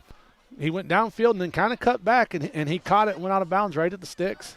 They had 2 receivers converging and 2 defenders converging. Somehow that ball was threaded through. Gibson will break the huddle. Minute showing here before the halftime break. Pistol again.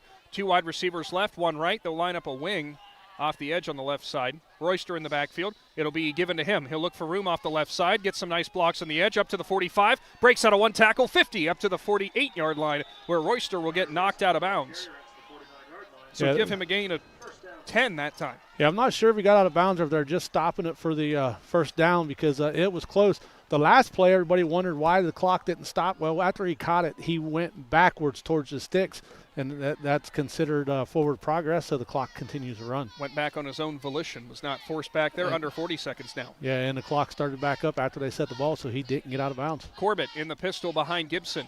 He'll go to the right. Gibson to the right hash marks. A lot of pressure. Delivers towards the sideline. And a nice defensive play as coming over and knocking it away was the defender out there. And Vosick again with another PBU. Yeah, Vosick did a nice job right there. He actually got such a good break on the ball. He got both hands on it as they were going out of bounds.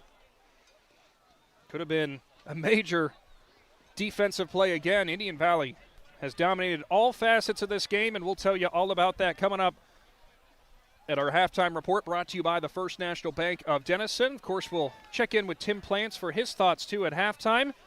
We'll see if he can maybe get head coach Matt Lancaster before the halftime here when they're heading into the locker room. Gibson in the pistol. Back to pass. Straight drop. Pressure up the middle. Pulls it back down. Now goes left. Dumps it short. That's going to be hauled in by Jones. Ankle tackle. And not letting go is Bronco Braun as down at the 44-yard line. Yeah, they're going to have to call a timeout if they want to stop the clock, and it don't look like they're going to. They're going to let it run. A 4-yard pickup there, and it does look like it will take us to halftime as Indian Valley is up 40-0 in an opening round playoff showdown. It's been all Braves through the one half of football, and I think that effort play there by Braun at the end, Shannon, kind of encapsulates what Indian Valley's been doing. Yeah, I mean, just outstanding play on defense and stuff, and Tim Plants down there trying to look through the players to find Coach Lancaster. But well, good luck. There's a sea of blue and red. Coach is at about the 25-yard line, and he's making a break. I think he's trying to shake Tim, and Tim has got his eyes locked on him now. That's always hard to do, to shake Tim. He does have Coach Lancaster. Coach, I mean, you couldn't ask for a better first half score-wise. Going in with a big lead like this, how do you keep your players engaged? What's your message at halftime? As maybe a little bit of a connection issue there, unfortunately. Not up so far. So the message is some kids are going to get some reps, and we get. Well, we'll appreciate. Congratulations. Congratulations. Not yet. Good luck, Not Coach. yet. Thanks, Tim. Thanks, Tim. A little bit of a connection issue, but we got the good part at the end there. Goodness. Tim, to summarize there, we broke up with you a little bit. Coach Lancaster obviously very happy with how that first half went. Message was is going to be that, just keep doing what they're doing, just keep the players engaged. Certainly seems like that'd be a good idea as the Braves are up big 40-0 here at halftime in the opening rounds of the OHSAA playoffs. We'll step aside for your First National Bank of Denison halftime report. We'll be back here on the Big Z Sports YouTube channel for our updates from this game. The guys back in studio will bring you updates from all around Z Country. Stay tuned. The opening round and all of the high school playoffs live right here with Big Z Sports. Wendy's new breakfast 2 for $3 Biggie bundles let you create your own delicious combo. Choose from a sausage biscuit, egg and cheese biscuit, small seasoned potatoes, and a medium hot coffee. But it's obvious which combo's the best. Sausage biscuit and small seasoned potatoes. Well, maybe it's the fresh cracked egg and cheese biscuit with a medium hot coffee. Or 2 savory sausage biscuits. Whichever you pick, you can't go wrong. Choose wisely. Choose Wendy's new 2 for $3 Biggie bundles. Limited time only. U.S. price and participation may vary. Not valid in a combo. Single item at regular price. The Sarshone name has always been known for truck sales. And once you see our inventory, you'll understand why.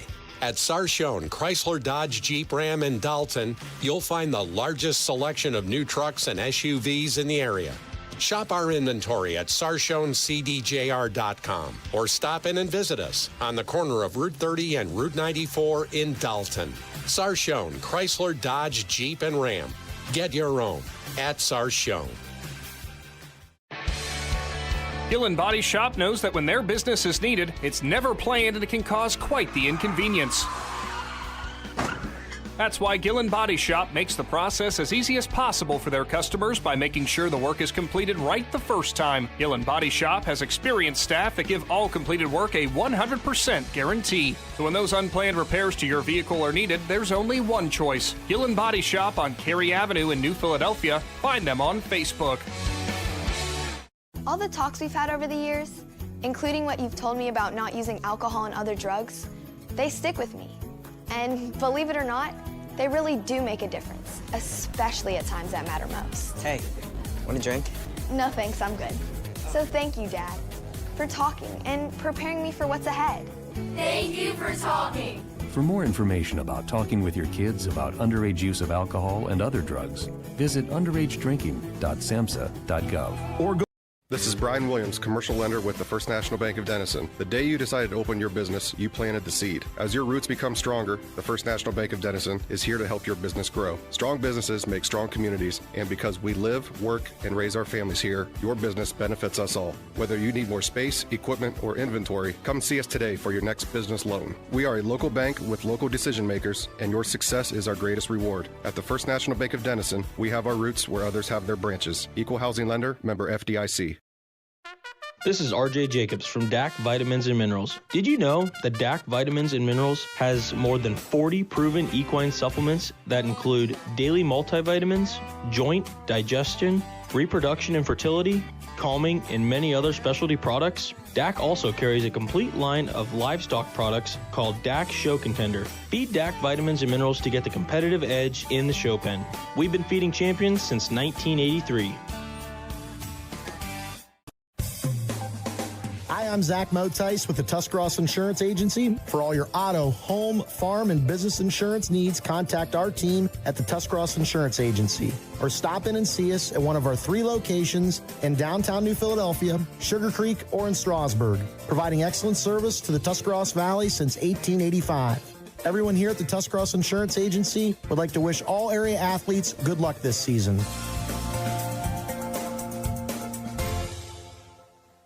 Novelis, the world leader in aluminum rolling and recycling, is searching for you. Current openings include continuous improvement specialist, mechanical engineers, automation engineers, electrical engineers, electricians, mechanics, and maintenance workers. Novelis offers industry-leading pay and benefits. To learn more, go to novelis.com/careers and search for Eurexville. That's novelis.com/careers and search for Eurexville. TMK Valley Propane is embracing remote tank monitors. Are you tired of going outside to check your propane tank or forget to order your propane on time? TMK Valley Propane now provides reliable remote tank monitoring technology. Let TMK Valley Propane take the worry away, provide timely delivery, and never run out of propane again. Thank you for your trust in TMK Valley Propane. All the way with TMK, service with a personal touch. This is Jordan Hartzler. At Hartzler's Quality Housing, our goal is to help customers achieve the dream of home ownership. We have been a family-owned, affordable housing business for over 40 years. We value our customers and have the knowledge and experience to help you walk through the home buying process from start to finish. Conveniently located just off I-77 in New Philadelphia, stop by and browse their model homes or learn more by visiting Hartzlers.com. Are you neglecting your building's 5th wall? Did you know something as simple as a clogged drain can lead to a destructive roof leak? Protect your business assets with WM Commercial Roofing's Umbrella Care program. This program will provide you with regular maintenance surveys and repairs to extend the life of your roof. Invest in your business with our top quality materials, advanced techniques, and skilled craftsmanship. Are you ready for a reliable partnership? Visit our website, wmcommercialroofing.com, and follow us on Facebook and Instagram to learn more. Wood Electric has been trusted with all of your electrical needs for over 30 years. They are the place to call for residential, commercial, and industrial work. Wood Electric is available 24 hours a day and ready to help with any electrical problem, outage, or installation. Wood Electric, serving Tuscarawas County and beyond since 1988. Like Wood Electric on Facebook or find them online at woodelectric.net.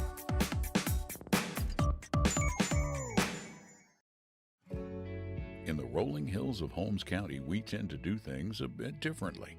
At Kime, we're in the business of uncommon experiences, and we're here to care for your project like we care for our own.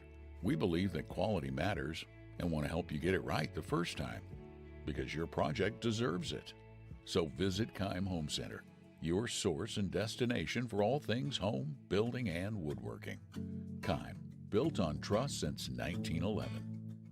Kinsey Excavating and Trucking is a family-owned and operated business in New Philadelphia. KET is a general contractor. They provide services to commercial and municipal clients. They employ local union operators and laborers. KET is dedicated to providing outstanding work using the latest technology and employing local individuals to positively impact Tuscarawas County and the surrounding area. Kinsey Excavating and Trucking proudly supports the Indian Valley Local School District and wishes all area athletes, musicians, artists, and students a successful season. Lutz Body and Paint, located at 7573 Wolf's Crossing Road in Jeanette-Hutton, is there for you when a never-planned auto collision repair is needed. Lutz Body and Paint performs the auto body and painting services needed to get your vehicle back to looking showroom new in a timely manner at a reasonable price and provides free estimates. Lutz Body and Paint is a proud supporter of the Indian Valley School District and wishes best of luck to the Braves athletes participating in tonight's game. When you think pizza, think Amici's Pizza, with locations in West Lafayette and Jeanette-Hutton. Amici's Pizza offers you your favorite traditional pizzas, as well as specialty pizzas, subs, wings, and salads. Everything from the dough to the sauce is made fresh daily. There's just something different about a pizza from Amici's. Try one today in West Lafayette or Jeanette-Hutton. Big city taste for a small city price. Learn more. Find Amici's on Facebook. At First Federal Community Bank, investing in our community isn't just a slogan. It's how we do business each and every day. I'm Corey Parker, mobile mortgage lender, and our goal is to empower your financial well-being and build a lasting relationship with you, your family, and your business. We're here to assist you every step of the way, from checking and savings accounts to mortgages and commercial loans. First Federal Community Bank, serving your banking needs in Dover, New Philadelphia, Yorksville, Sugar Creek, Berlin, and Mount Hope. Equal housing lender, member FDIC, NMLS number 1810696.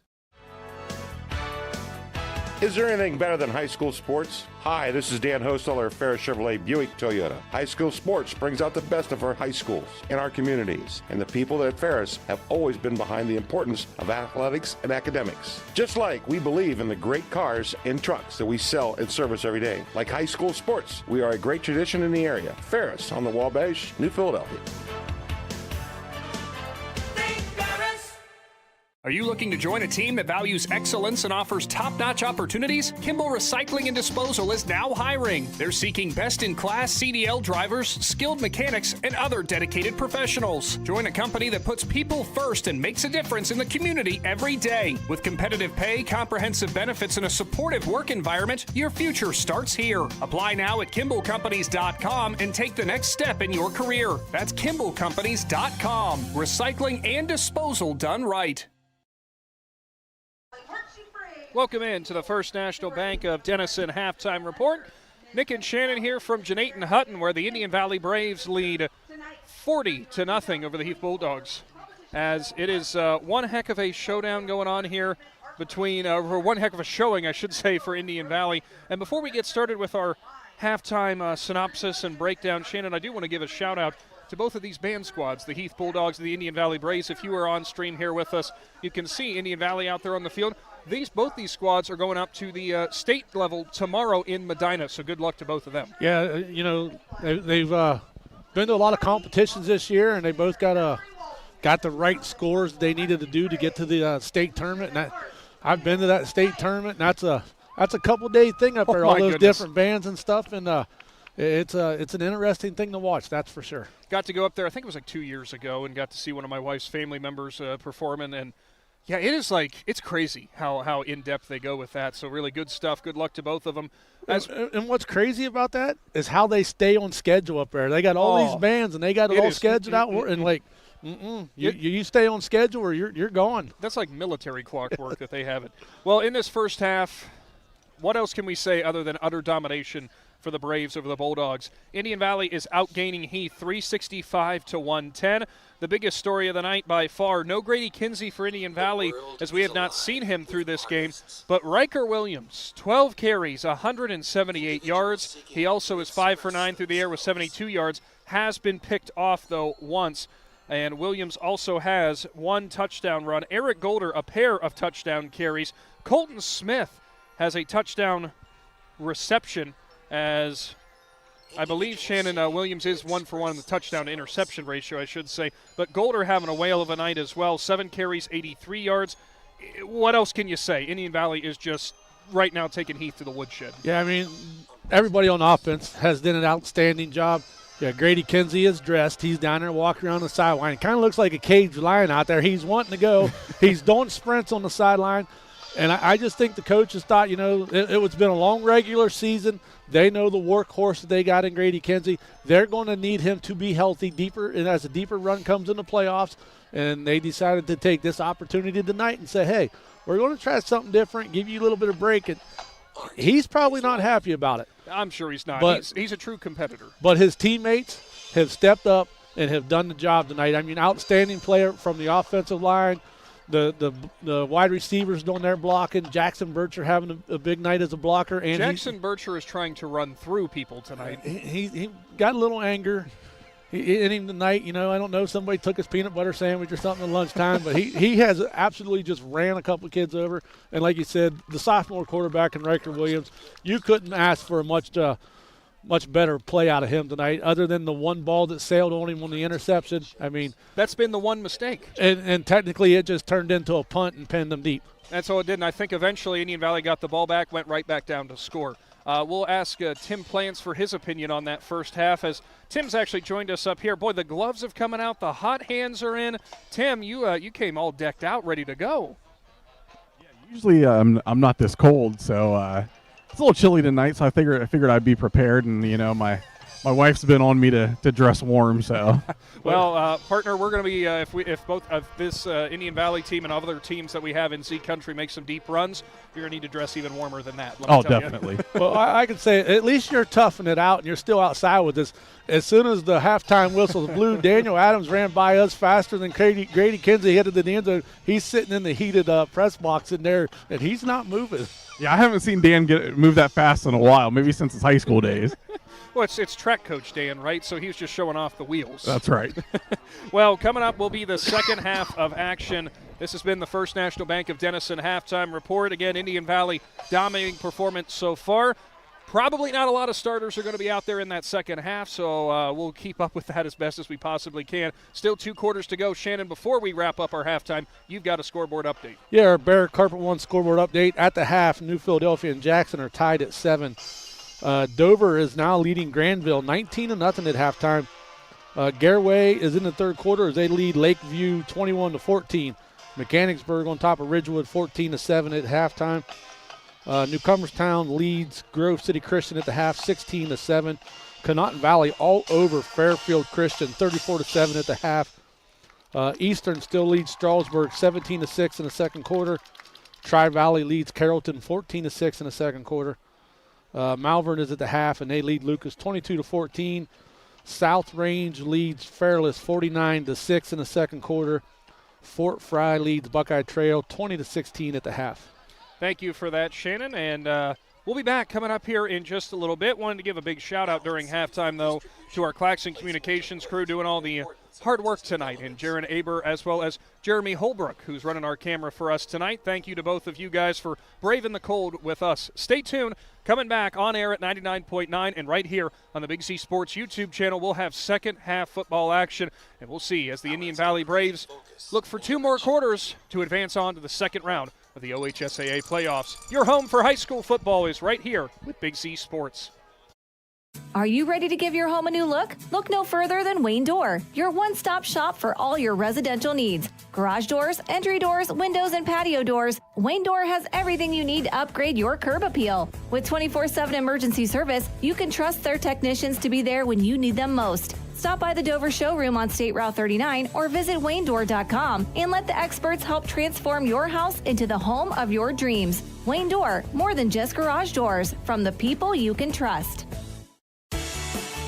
The certified public accountants at Niedenthal & Company believe in the value of relationships. Niedenthal & Company has been in business for over 50 years in your community, helping individuals and businesses grow. Niedenthal & Company can help manage and prepare your payroll, plan your estate, and prepare your business and personal income taxes. Stop into the Niedenthal facility on North Worcester Avenue in Dover and become a valued client today.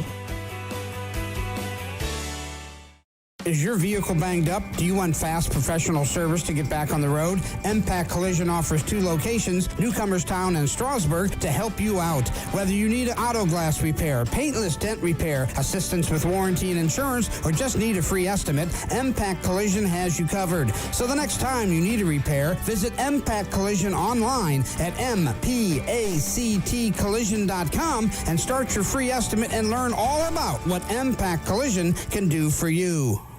With Room by Room, new from Carpet One, we've made finding the right floors easier than ever. Browse our curated collection of flooring options and shop by color, design, and lifestyle. Our local flooring experts will work with you to make your vision a reality and guide you with knowledge and easy-to-use tools to find the floor that fits your needs. So if you're ready to transform your home with beautiful new floors, scan the code to get started and come see the Room by Room difference for yourself. Exclusively at Carpet One Floor and Home.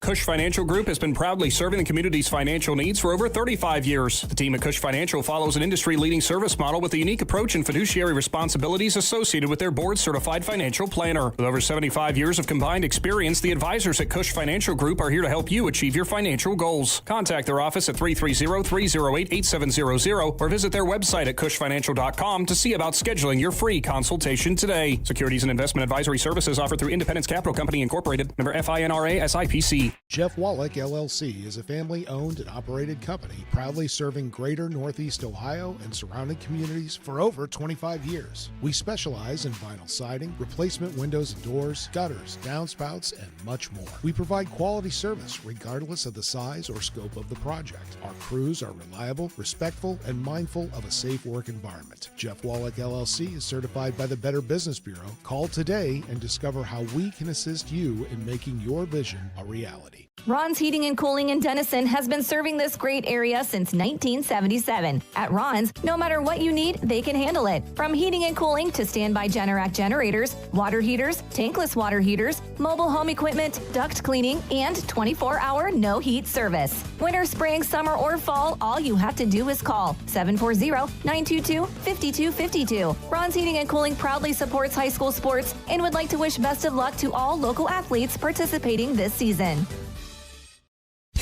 Top Notch Auto on East Plum Alley in Janaden, your one-stop shop for all your vehicle needs, offering an experienced staff that can handle just what you need to keep your vehicle running at its best. Top Notch Auto specializes in diagnostics with state-of-the-art diagnostic equipment. Whether your vehicle needs routine maintenance or major repairs, Top Notch Auto can handle all your vehicle needs. They also offer a large selection of tire brands, including Goodyear, Kelly, and Cooper, just to name a few. Find Top Notch Auto LLC on Facebook or call them at 740-561-4100.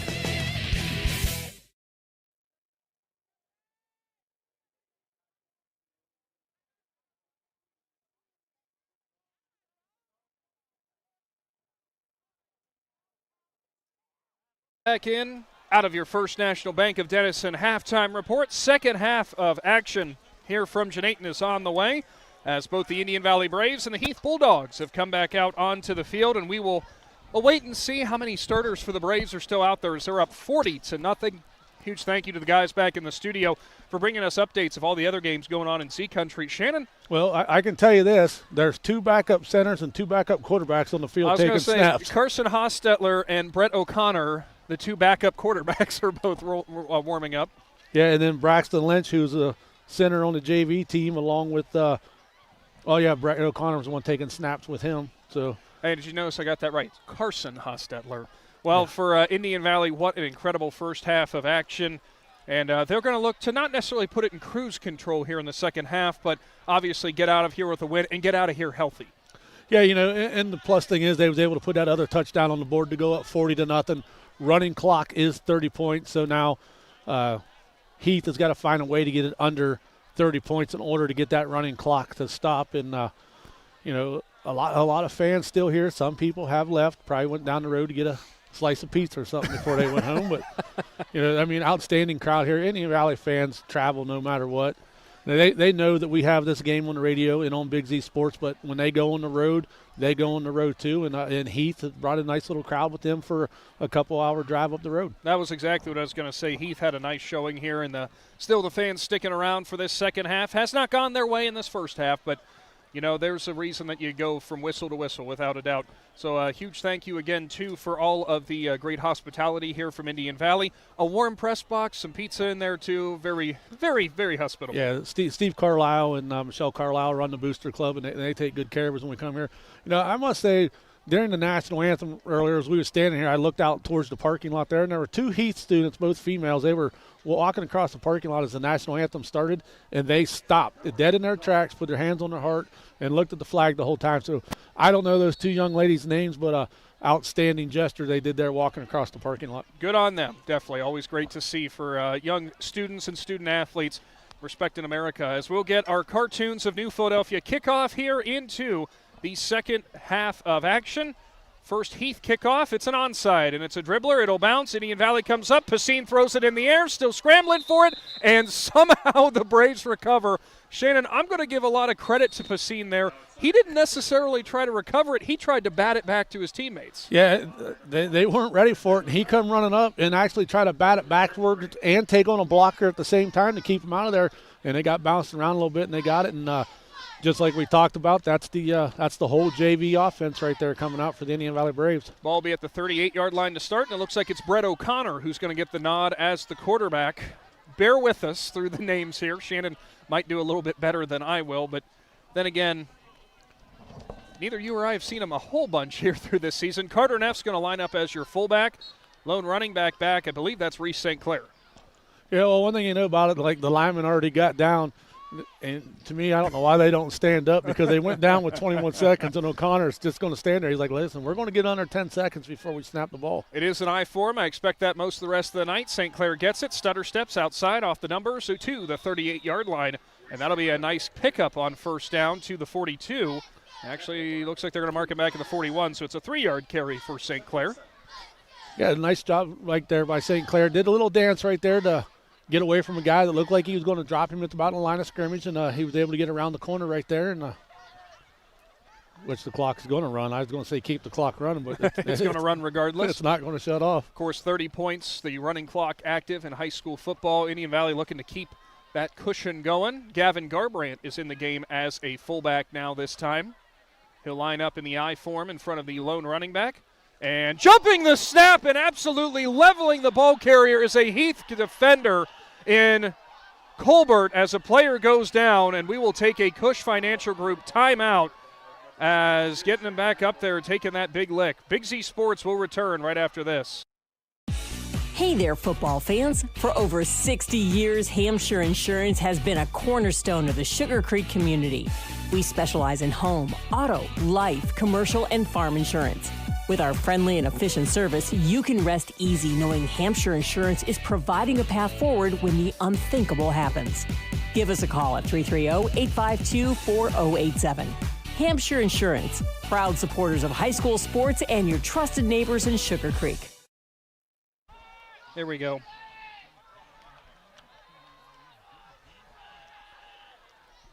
Welcome back here to Janayton Hutton in the Hartzler's Quality Housing Mobile Studio. Bronco Braun does exit the field there after a loss of 3 yards. We have a penalty on Indian Valley. Shannon, jumping that snap count was Connor Corbett, and absolutely unloading on the running back there for the Braves. Yeah, it's just one of those things that they call a blitz package, and whenever you have varsity players playing against JV players that just came into the game, they weren't ready to pick up that blitz, and he got to the running back just as the ball carrier or the quarterback did. That's a rough thing for those JV offensive linemen coming in too, thinking, man, I let my brother down back there, but you're in there for the learning experiences. There's a pitch play. Reese St. Clair has a lot of room, and he'll lower his shoulder into the defender in Royster. He'll go back up to the original line of scrimmage. Actually give him an extra yard from that. Ball's at the 39, and will now bring up fourth down. Yeah, Indian Valley going to have to come in and punt this one away. That run for St. Clair was good for 9, but it is a punt situation. So two men will go back for Heath, and if I'm not mistaken, Shan, first time Indian Valley's punted tonight. Jones will be one of the deep men. The other one who's back there is Sunkel. Some late substitutions in here for the Braves. Carter Neff now in to do the punting duties. Normally handled, if I'm not mistaken, by, is it Riker Williams who does the punting? Neff will put his left leg into it. Kind of a weird wobbly spiral that'll go out at about the 37-yard line of Heath as a couple players getting locked up again, Shannon. And unfortunately, you don't want things to get a little out of hand as referees will try to take over control again. Indian Valley sideline certainly upset. Bulldogs will take over on offense.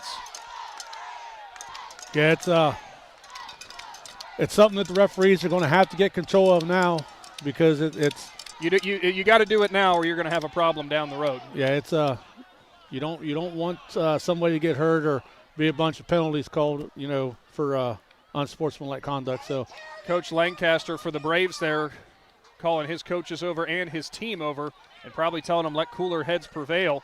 So Heath will take over. Clock continues to wind. We're under 8 minutes now here in this third quarter, and now we've got another delay coming off of the Heath sideline. I don't know what's going on, Shannon. Yeah, now they get the ball from the sideline. Yeah, Heath didn't have a ball in play. So the ball will be at the 31-yard line as Indian Valley faithful awaken a little bit again. Out of the pistol, Gibson, motion man from right to left. He will turn. He'll put it in the hands of Corbett. Corbett looking for an edge on the outside. He's got it at the numbers, and he'll get tripped up from behind at the 34-yard line. And making that tackle out there on the edge, nice job, Gavin Garbrandt. Yeah, I mean, the Braves JV defense was actually in there, late in the first half, and they did an outstanding job against the Heath Bulldogs varsity offense. So see what the Bulldogs can get going here in the second half and see if they can make something happen against this Braves second team. That was a 4-yard carry. And now it'll be a handoff up the middle. Royster spins out of one tackle up to the 50, still driving off the right hash marks. He stood up and gang tackled by a couple of Braves defenders. It's a first federal first down. Ball up to the 49-yard line. That was a 16-yard carry there for Royster. Yeah, nice run right there. Got on the right side. A couple lead blockers. He was able to get out there and drag a couple players, but we're already halfway through the third quarter.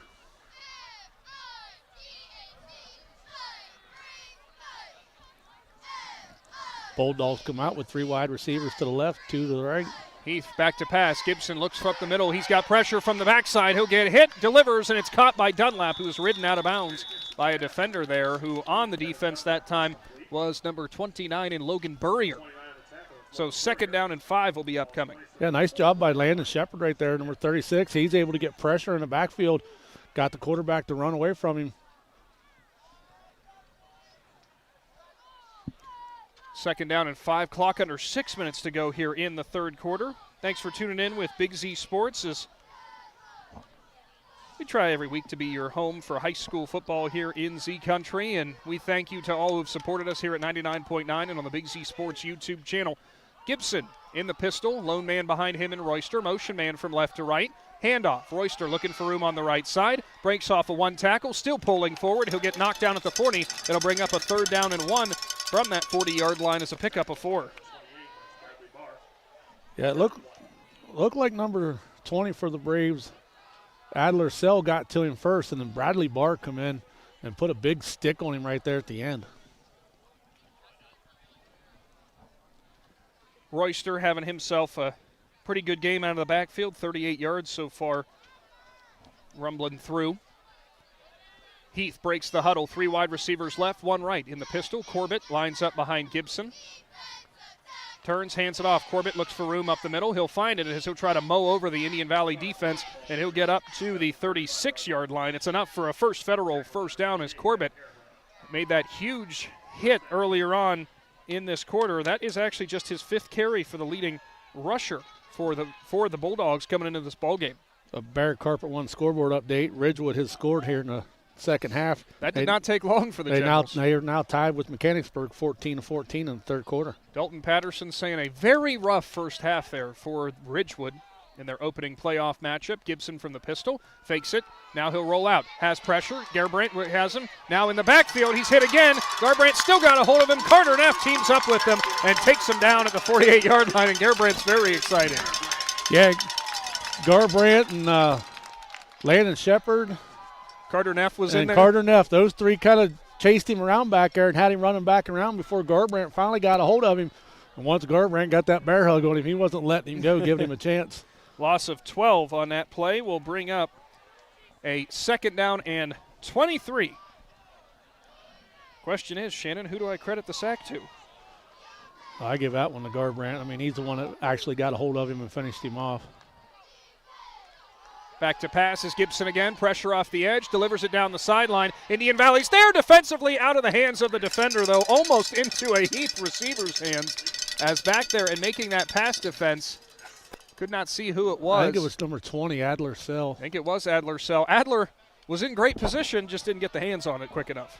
Yeah, they had two Braves players got over there, but I think Sell was the one who actually went up for the ball. So 3rd down and 23 upcoming. Clock continues to roll after the incomplete with the running clock. 3 minutes to go here in the 3rd quarter. Braves rolling, looking to move on into the 2nd round of the high school football playoffs. Shannon, well, we'll get this little update from the sideline here shortly as Gibson goes back to pass. Swing pass right. Dunlap has some space, gets back O'Connor, and he'll run into the tackler who will take him out of bounds along the sideline. Dunlap taken down. Looked like St. Clair was in there on the tackle, as well as number 3 in Nathan Hunter took him down. Yeah, nice job. The wide receiver actually had a block out here, and the Indian Valley defender actually pushed the blocker inside, forced the running back to come back towards the sideline, and then made the tackle. That was a 20-yard hookup, but still brings up 4th down. That was actually, by my count, Shannon, Dunlap, their leading receiver's first reception of the game. Pistol for this 4th down. Gibson has Corbett behind him, who will motion out of the backfield. Empty backfield. They'll go to Corbett. Swing pass. They'll get it past O'Connor in the defense. He's got past the 1st down marker as he'll lower his shoulder up to the 25-yard line. And I take that back. I said 4th down and 3, Shannon. It was 4th down and 13. I was looking at the original line of scrimmage. The swing pass picks up 14 for a first. Yeah, and what was nice about that swing pass right there, the receiver was already had a full head of steam as he went forward and caught that ball in stride. So he was able to bust off those 13 yards pretty quick. So knocking on the door of their first trip into the Jeff Wallach LLC red zone are the Bulldogs. Pistol again. Gibson turns, puts it in the belly of Royster, goes off left tackle, gets to the 30, 25, 20, and is pulled out of bounds at about the 18-yard line. Another First Federal first down, and they do enter the red zone. Actually, they mark him right at the 10. Yeah, he must have stepped out of bounds as he got there because, they fell out of bounds at the 5, but apparently he must have stepped out at the 10. So the Indian Valley JV defense trying to hold tight. But Heath's got some things rolling here. Under a minute to go here in the 3rd. It's been just one possession for the Bulldogs here in this 3rd quarter. They're going to try to get that 0 off of the scoreboard. Pistol again. Gibson lines up in front of Royster. 2 wide receivers left. Fake pitch. Now they go right. Back quarter. Dunlap locked up with the defender. Jump ball, and it is hauled in over top of St. Clair. And it's a 10-yard touchdown strike. The back shoulder fade finds pay dirt for the Bulldogs. Yeah, St. Clair was in good coverage. A little bit of a height difference right there. But St. Clair lost the ball, and then by the time he turned around, it was too late to make a play on the ball. So Dunlap's 2nd reception leads to the touchdown. He's got 30 on 2 grabs as we'll see what Heath's doing here. They have an interesting formation here. Only 2 linemen, and they're going to direct snap it to the 2 men in the backfield. And it's going to be Marks who cuts back inside, and he'll push forward at the goal line and get in for 2. An interesting-looking 2-point conversion pays off. Heath trails, though, 40-8. Indian Valley ball coming out of this Cush Financial Group timeout. Do you hunt, fish, sew, or have a hobby that you would like to share with someone? Hi, this is Noah Sugg with Big Brothers Big Sisters, and we are faced with our biggest commitment in matching 56 littles with Bigs. We will match a little with you that shares the same interests and enjoys the same things, so you can do what you enjoy and change the life of a little at the same time. To learn more, we ask you call 339-6916 or visit bigs4kids.com/volunteer. Thank you. PAC Drilling, a family-owned and operated company since 2005 in Bolivar, takes pride in being an economic oil and gas drilling company. PAC's objective is to contribute to American energy independence through profitable development, operation, and marketing of oil and natural gas wells. PAC also employs operating technicians to oversee each and every well drilled to maximize its productivity and longevity. Contact Welcome back into the Hartzler's Quality Housing mobile studio, and it is a Cartoons of New Philadelphia kickoff, and it was an onside attempt, but the Indian Valley Braves will scoop it up there as one of the upmen grabs it about his own 49-yard line. Clock will roll, and Shannon, if you play your cards right here, I'm not saying you can do from midfield in a 11.5-minute drive, but you never know. You could bleed it all the way out. I mean, if you take your time and let it get down into 5 seconds before you snap it every time, you know, you can burn a lot of time, get you a couple first downs, and you can end this game real quick. Of course, over at 99.9, the guys have switched over to that Garraway Lakeview game, but we will stay right here on the Big Z Sports YouTube channel for the rest of the night. Stay tuned for our Dumont Sporting Goods postgame show, and we'll be awarding our Mac and Turf Realty Player of the Game as well. I formation, O'Connor's going to go under center, got a fullback in Garbrandt, and one lone running back. It's a pitch play to him. St. Clair cuts back inside, nowhere to go. And St. Clair is dropped for about a loss of 2 there. A Bear Carpet 1 scoreboard update. Dover leads Granville 19-0. Jackson on top of New Philadelphia 14-7. Garraway leads Lakeview 34-14. Mechanicsburg and Ridgewood still tied at 14. New Cumberstown leads Grove City Christian 16-14. If New Cumberstown and Ridgewood both win, they will play each other next week. Would be a rather interesting showdown for sure. Under center again, O'Connor motions a man from left to right. Takes the snap, turns, play fake. O'Connor with some wheels out here on the right side, tries to break away from a defender, and he is wrapped up from behind and dropped to the ground hard by Marks. Incomplete. Will bring up 3rd down and 12. Some more Bear Carpet 1 scoreboard updates. Strasburg still hanging in against Eastern. Eastern leads 17-6 in the third quarter. Conotton Valley 34, Fairfield Christian 7. Tri-Valley has scored a couple more touchdowns. They now lead Carrollton 28-6. Malvern leads Lucas 22-14. South Range all over Fairless 49-7. Fort Fry leads Buckeye Trail 23-16. Thank you for that, Shannon. A lot of our teams, some good games, some big leads, and plenty of teams moving on into the second round. As the play clock will hit 0, and I believe Coach Lancaster took a timeout along here on the sideline. Took a delay of game. He just took the delay of game. Will march his team back 5 yards. Interesting enough. How often do you see the coach take the penalty? Well, you don't want to call a timeout. You know what? The clock will continue to run. Yeah, so if he calls a timeout, it stops. So since he decided to take the penalty, it just kept running. Why are we questioning Coach Lang? He's been doing this. Well, he's been doing this probably longer than I've been alive almost. So under 9 minutes to go when this next snap will come. It is a 3rd down and we'll say 16, maybe 17. Indian Valley breaks the huddle quickly. They're going to go under center with O'Connor out of the I form. And everybody moved on both lines. We'll see who that's on. Indian Valley players looked up to the sky and side, and they're already moving back. Yeah, they're the ones that weren't supposed to jump. They were, that play was designed to get them to jump off sides. And which coach Lancaster, the clock is still running, so he might be okay with it. Who knows? Didn't Bill Belichick do that in the NFL? Yes, he did. Was intentionally taking penalties to keep the clock moving. That was a loophole that they ended up having to close. Well, we're not saying Coach Lancaster's Coach Belichick. However, 8:15 shown on the clock. They're going to go back under center in the I form. It is O'Connor again, fullback behind him in Garbrandt. One running back behind them. It'll be a handoff for him. Stutter step. Believe it was St. Clair up the middle. Nothing doing. Maybe a half yard, and that'll bring up 4th down. So a likely punt time here for Indian Valley. Braves leading 40-8. With under 8 minutes to go here, going to be wrapping this one up. Any other tight games going on, Shin? Well, I was going to look at the Triad Roofing and Services games outside of Z Country. Vincent Warren, Bishop Watterson is beating Vincent Warren 37-0. So if New Philly wins, they will play Watterson. Waverly leads Fairfield Union 21-7. The winner of that game will play Indian Valley. Garfield leads Trinity 28-14. the winner of the Garraway game will play the winner of that game. And now a timeout is taken by Coach Lancaster with the play clock running down. We'll go ahead and take a Cush Financial Group timeout. Big Z Sports is back after this.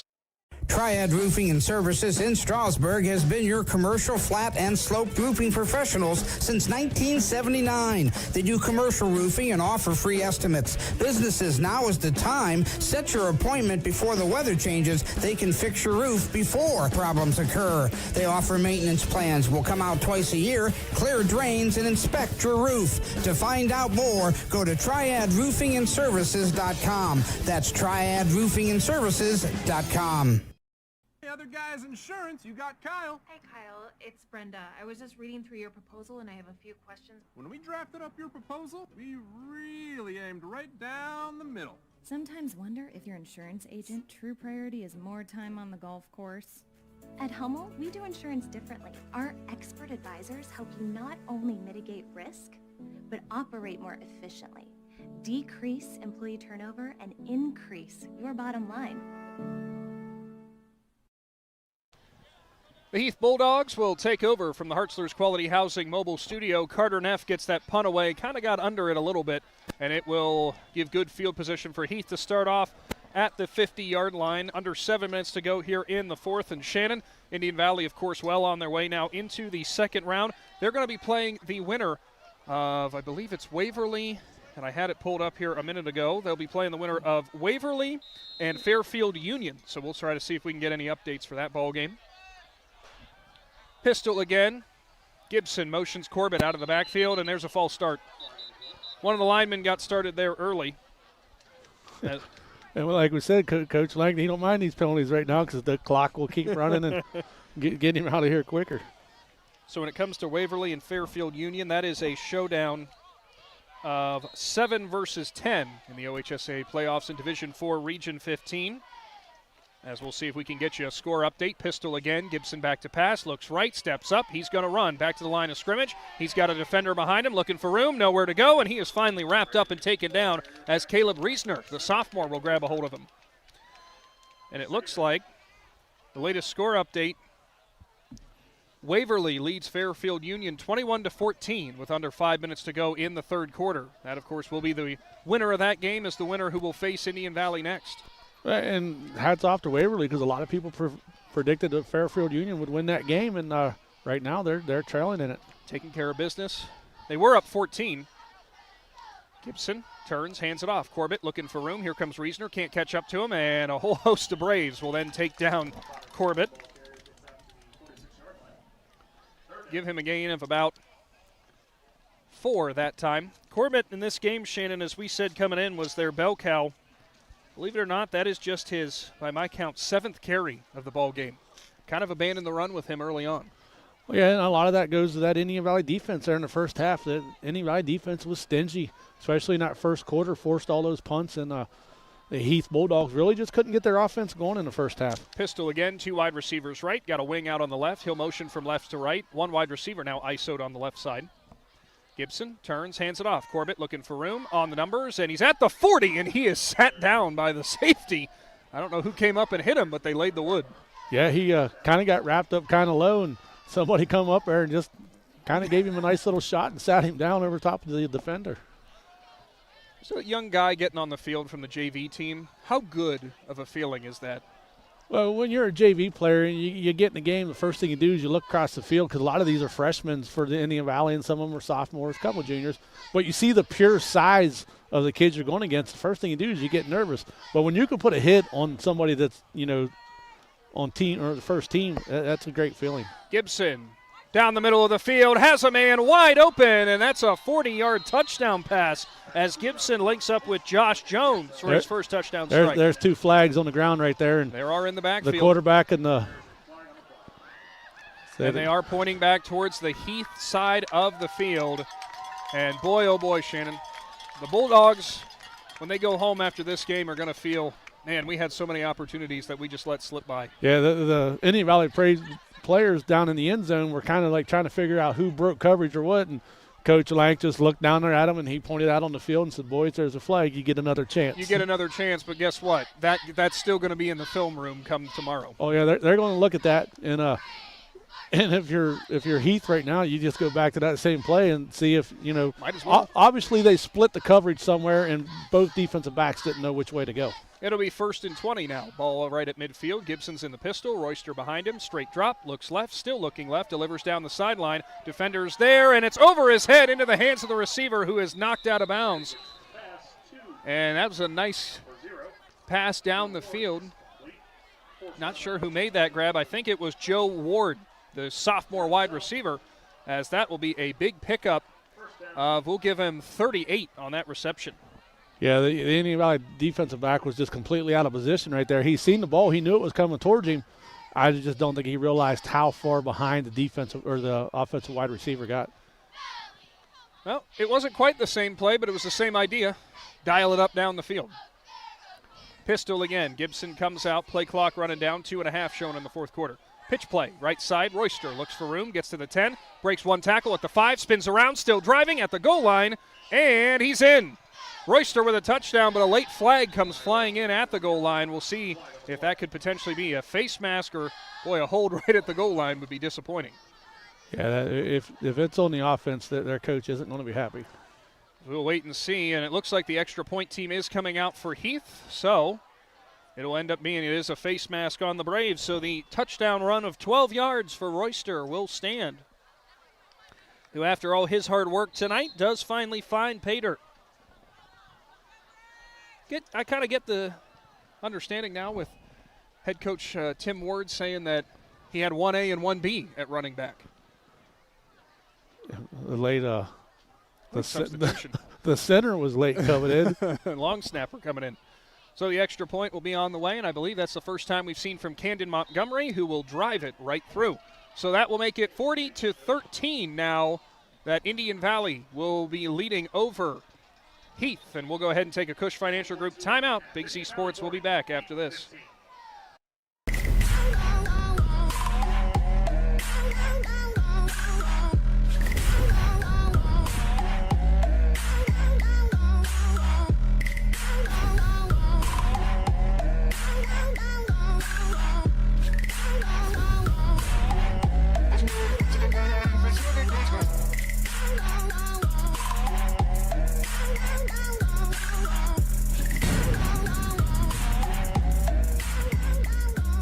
Want to stay warm in your vehicle this winter? Call the Remote Start Pros at Cartoons and Accessories in New Philly. With over 15,000 units installed over 18 years in the market, Cartoons in-car experts have the expertise to get the job done right. Cartoons carries a full assortment of remote starts that give you any desired range needed to warm up your car from anywhere. We also do diesel vehicles as well as standard shift vehicles. So don't delay. Call Cartoons today and schedule an appointment to stay warm all winter long. Cartoons at 517 West High Avenue in New Philly. 330-339-2006. Be there. Time for another Cartoons, a New Philadelphia kickoff. Running clock is out now as we had some penalty on Indian Valley.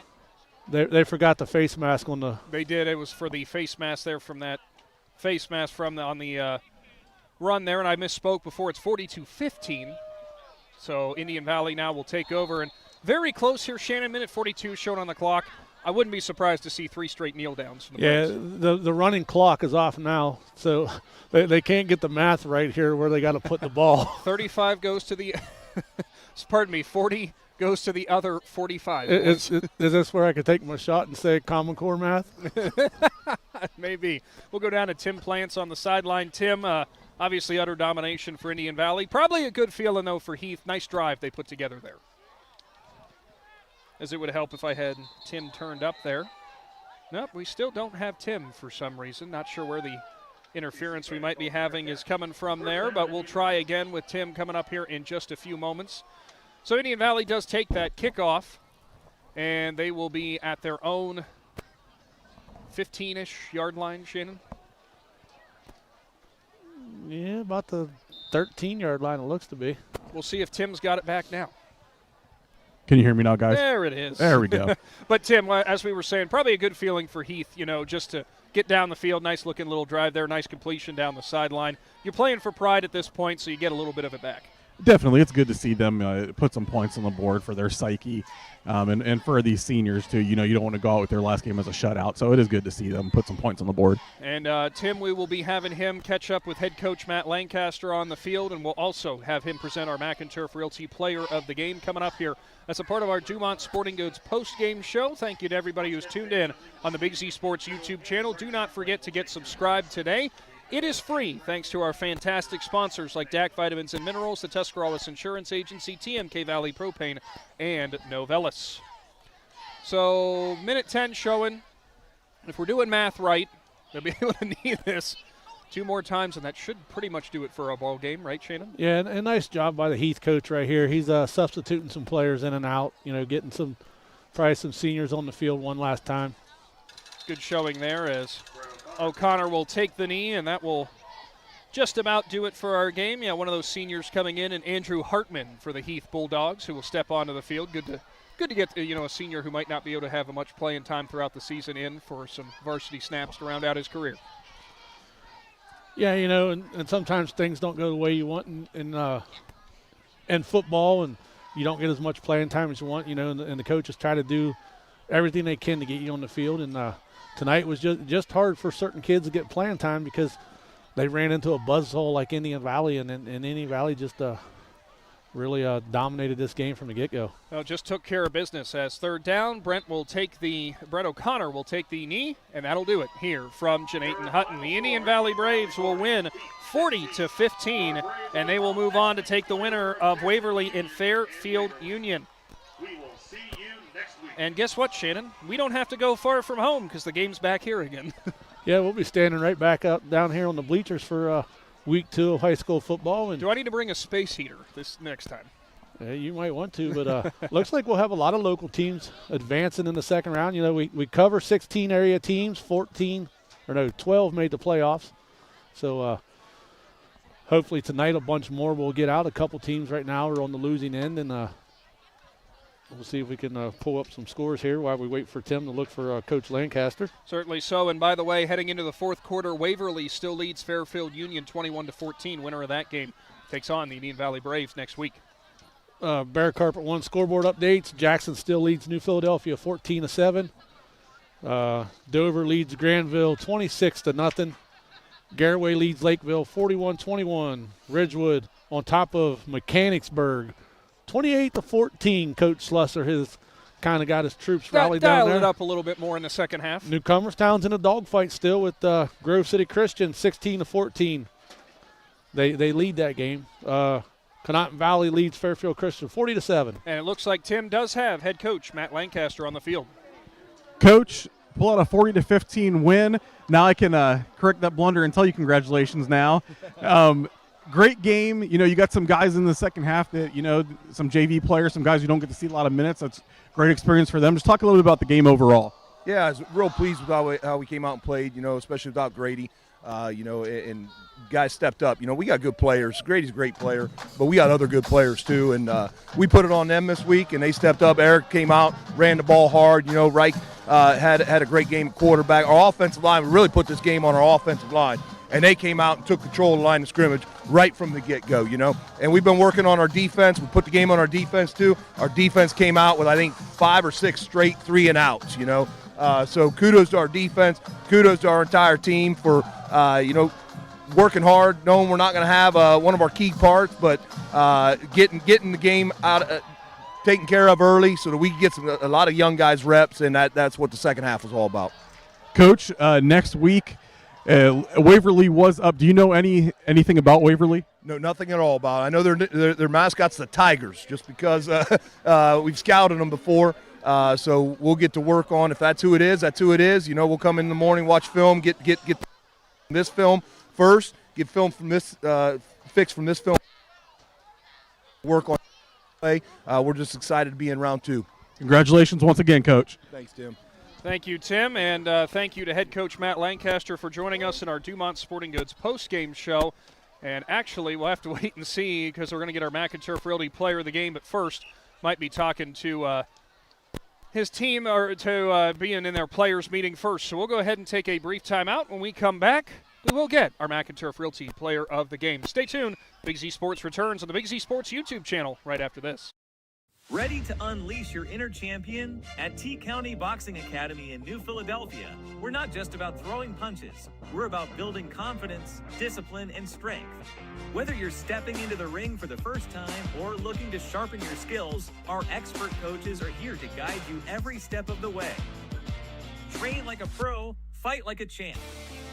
T County Boxing Academy, where champions are made. Sign up today and start your journey to greatness. Hi, this is Zarek with Dover Philly Heating and Cooling. How healthy is the air you breathe? When air quality outside is bad, you can breathe easy inside your home with air purifiers, high-quality air filtration, and other fine products from Dover Philly Heating and Cooling. We are your local trained comfort specialist in downtown Dover, providing 24-hour emergency service since 1981. For all your home comfort needs, call us at 330-343-5511. We look forward to hearing from you. Thank you.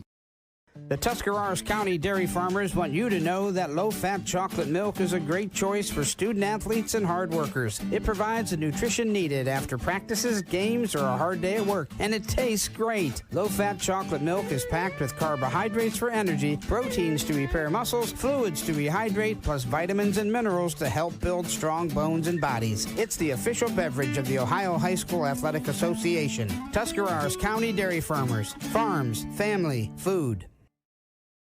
Hi, this is Jan McInturf. The past 30 years, the residents in and around the Tuscarawas County have made the call to the realtors and staff of McInturf Realty for buying and selling of residential and commercial properties. We truly live in a great community, and in all of those communities, there is nothing better than high school sports. For myself and all the agents and staff at McInturf Realty, we would like to wish all the area athletes good luck this season. And make the call to McInturf Realty, 330-364-SOLD, or find us online at McInturfRealty.net.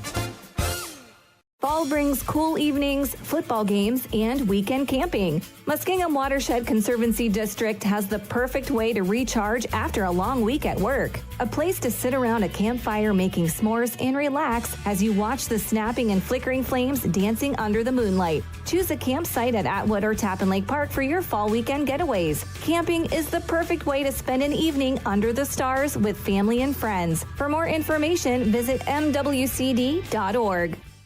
Wendy's new breakfast 2 for $3 Biggie bundles let you create your own delicious combo. Choose from a sausage biscuit, egg and cheese biscuit, small seasoned potatoes, and a medium hot coffee. But it's obvious which combo's the best. Sausage biscuit and small seasoned potatoes.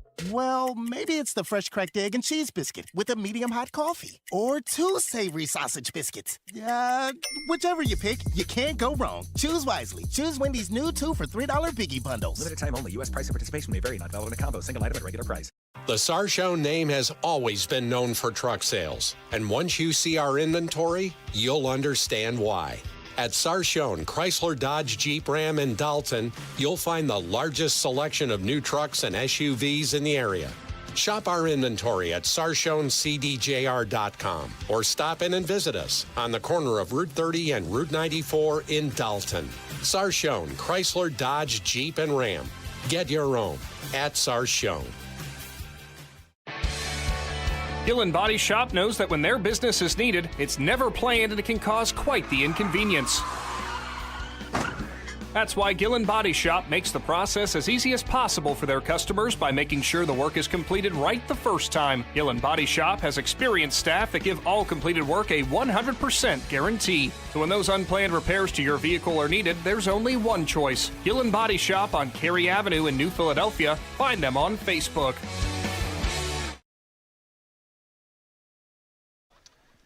Welcome back in for the final time from our Dumont Sporting Goods postgame show. Nick and Shannon here, and a thank you to Tim Plants for grabbing head coach Matt Lancaster as the team went in there. So we didn't want to make our Mac and Turf Realty Player of the Game have to come back out a final time tonight. Shannon, I don't think he was necessarily that annoyed by that either. Now he's not much of a talker, and he probably just figured out a loophole with not being interviewed that he'd just walk off to the locker room, But an outstanding performance by this young man, and I'll let you announce who our Mac and Turf Realty Player of the Game is. Our Mac and Turf Realty Player of the Game is the sophomore quarterback in Riker Williams, who will finish the day in terms of passing 5 for 9 for 72 yards. Did have the one interception, but also threw the one touchdown. But listen to this stat line on the ground, Shannon. 12 carries for 178 yards. He also had the touchdown run as well. Riker, massive game for him. Yeah, I mean, outstanding performance. We've said all along, we watched him as a freshman as he started on the defensive line for this team. Then he goes to the basketball court and he does what he does on the basketball court, and then he comes back out here his sophomore year. And you watch him out there on the field. He's like another coach out there. He's always calm and patient. If he sees somebody line up in the wrong spot, he just moves them over to where he needs them to go. And tonight he just he was patient, did everything that he had to do without his star running back in the backfield who got the night off to rest up. And like I said, Riker Williams is he's the real deal, and we're going to get to see him for a couple more years. Yeah, the real deal, the real McCoy, whatever you want to call it. A huge thank you to Riker and to head coach Matt Lancaster for joining us there in the postgame. And I wonder at what point you think Riker's going to keep all his collection of Player of the Game shirts that he's gotten from football and basketball, and just maybe make a quilt of them out. Well, that's why I've told his mom, you need to keep all those, because before he becomes a senior, you'll have enough to make a quilt for a king-size bed. So be a nice little token. Well, a huge thank you to everybody who tuned in throughout the night. Thank you to Daniel Adams, who did our social media on the sideline, Tim Plants, who did our sideline reporting, and the Claxon Communications crew tonight of Jaron, Aber, and Jeremy Holbrook, who were keeping everything going for us on the sidelines. Tim looks freezing as he comes back up here. Final score tonight, 40-15. Indian Valley picks up the win in the opening round of the OHSAA playoffs, and they will await to see who is the winner between Waverly and Fairfield Union. By the way, late in the game, 7:48 to go. Waverly scores on a touchdown. They are up 28-14 over Fairfield Union. So right now, looks like it is going to be the Waverly Tigers that the Indian Valley Braves will play right here next week. And Shannon, I think we can go ahead and just mark it down. You and I are going to be back, I'm assuming. Yeah, we'll be back here next week for sure. And but make sure you pay attention to the Big Z Sports Facebook page. We'll get that schedule listed this week and what games will be covered. But I'm sure if they're not on the airways, they'll definitely have a stringer at them, so you'll be updated on Friday nights. You certainly will. Tune in with the guys back at the station in the Hartzler's Quality Housing studio, as they'll be bringing you the Dumont Sporting Goods postgame show with the updates from all of our area teams. Thanks again to everybody. Have a great weekend. Big Z Sports will be back at a high school again near you soon. Thanks for watching this Claxon Communications production of High School Sports on the Big Z Sports YouTube channel. For the latest news and scores, follow Big Z Sports on Facebook, on Twitter at @Big_Z Sports, and on Instagram. Don't miss any of the live stream coverage all season long by simply subscribing for free to Big Z Sports on our YouTube channel. For the best in high school sports coverage, there is only one Big Z Sports.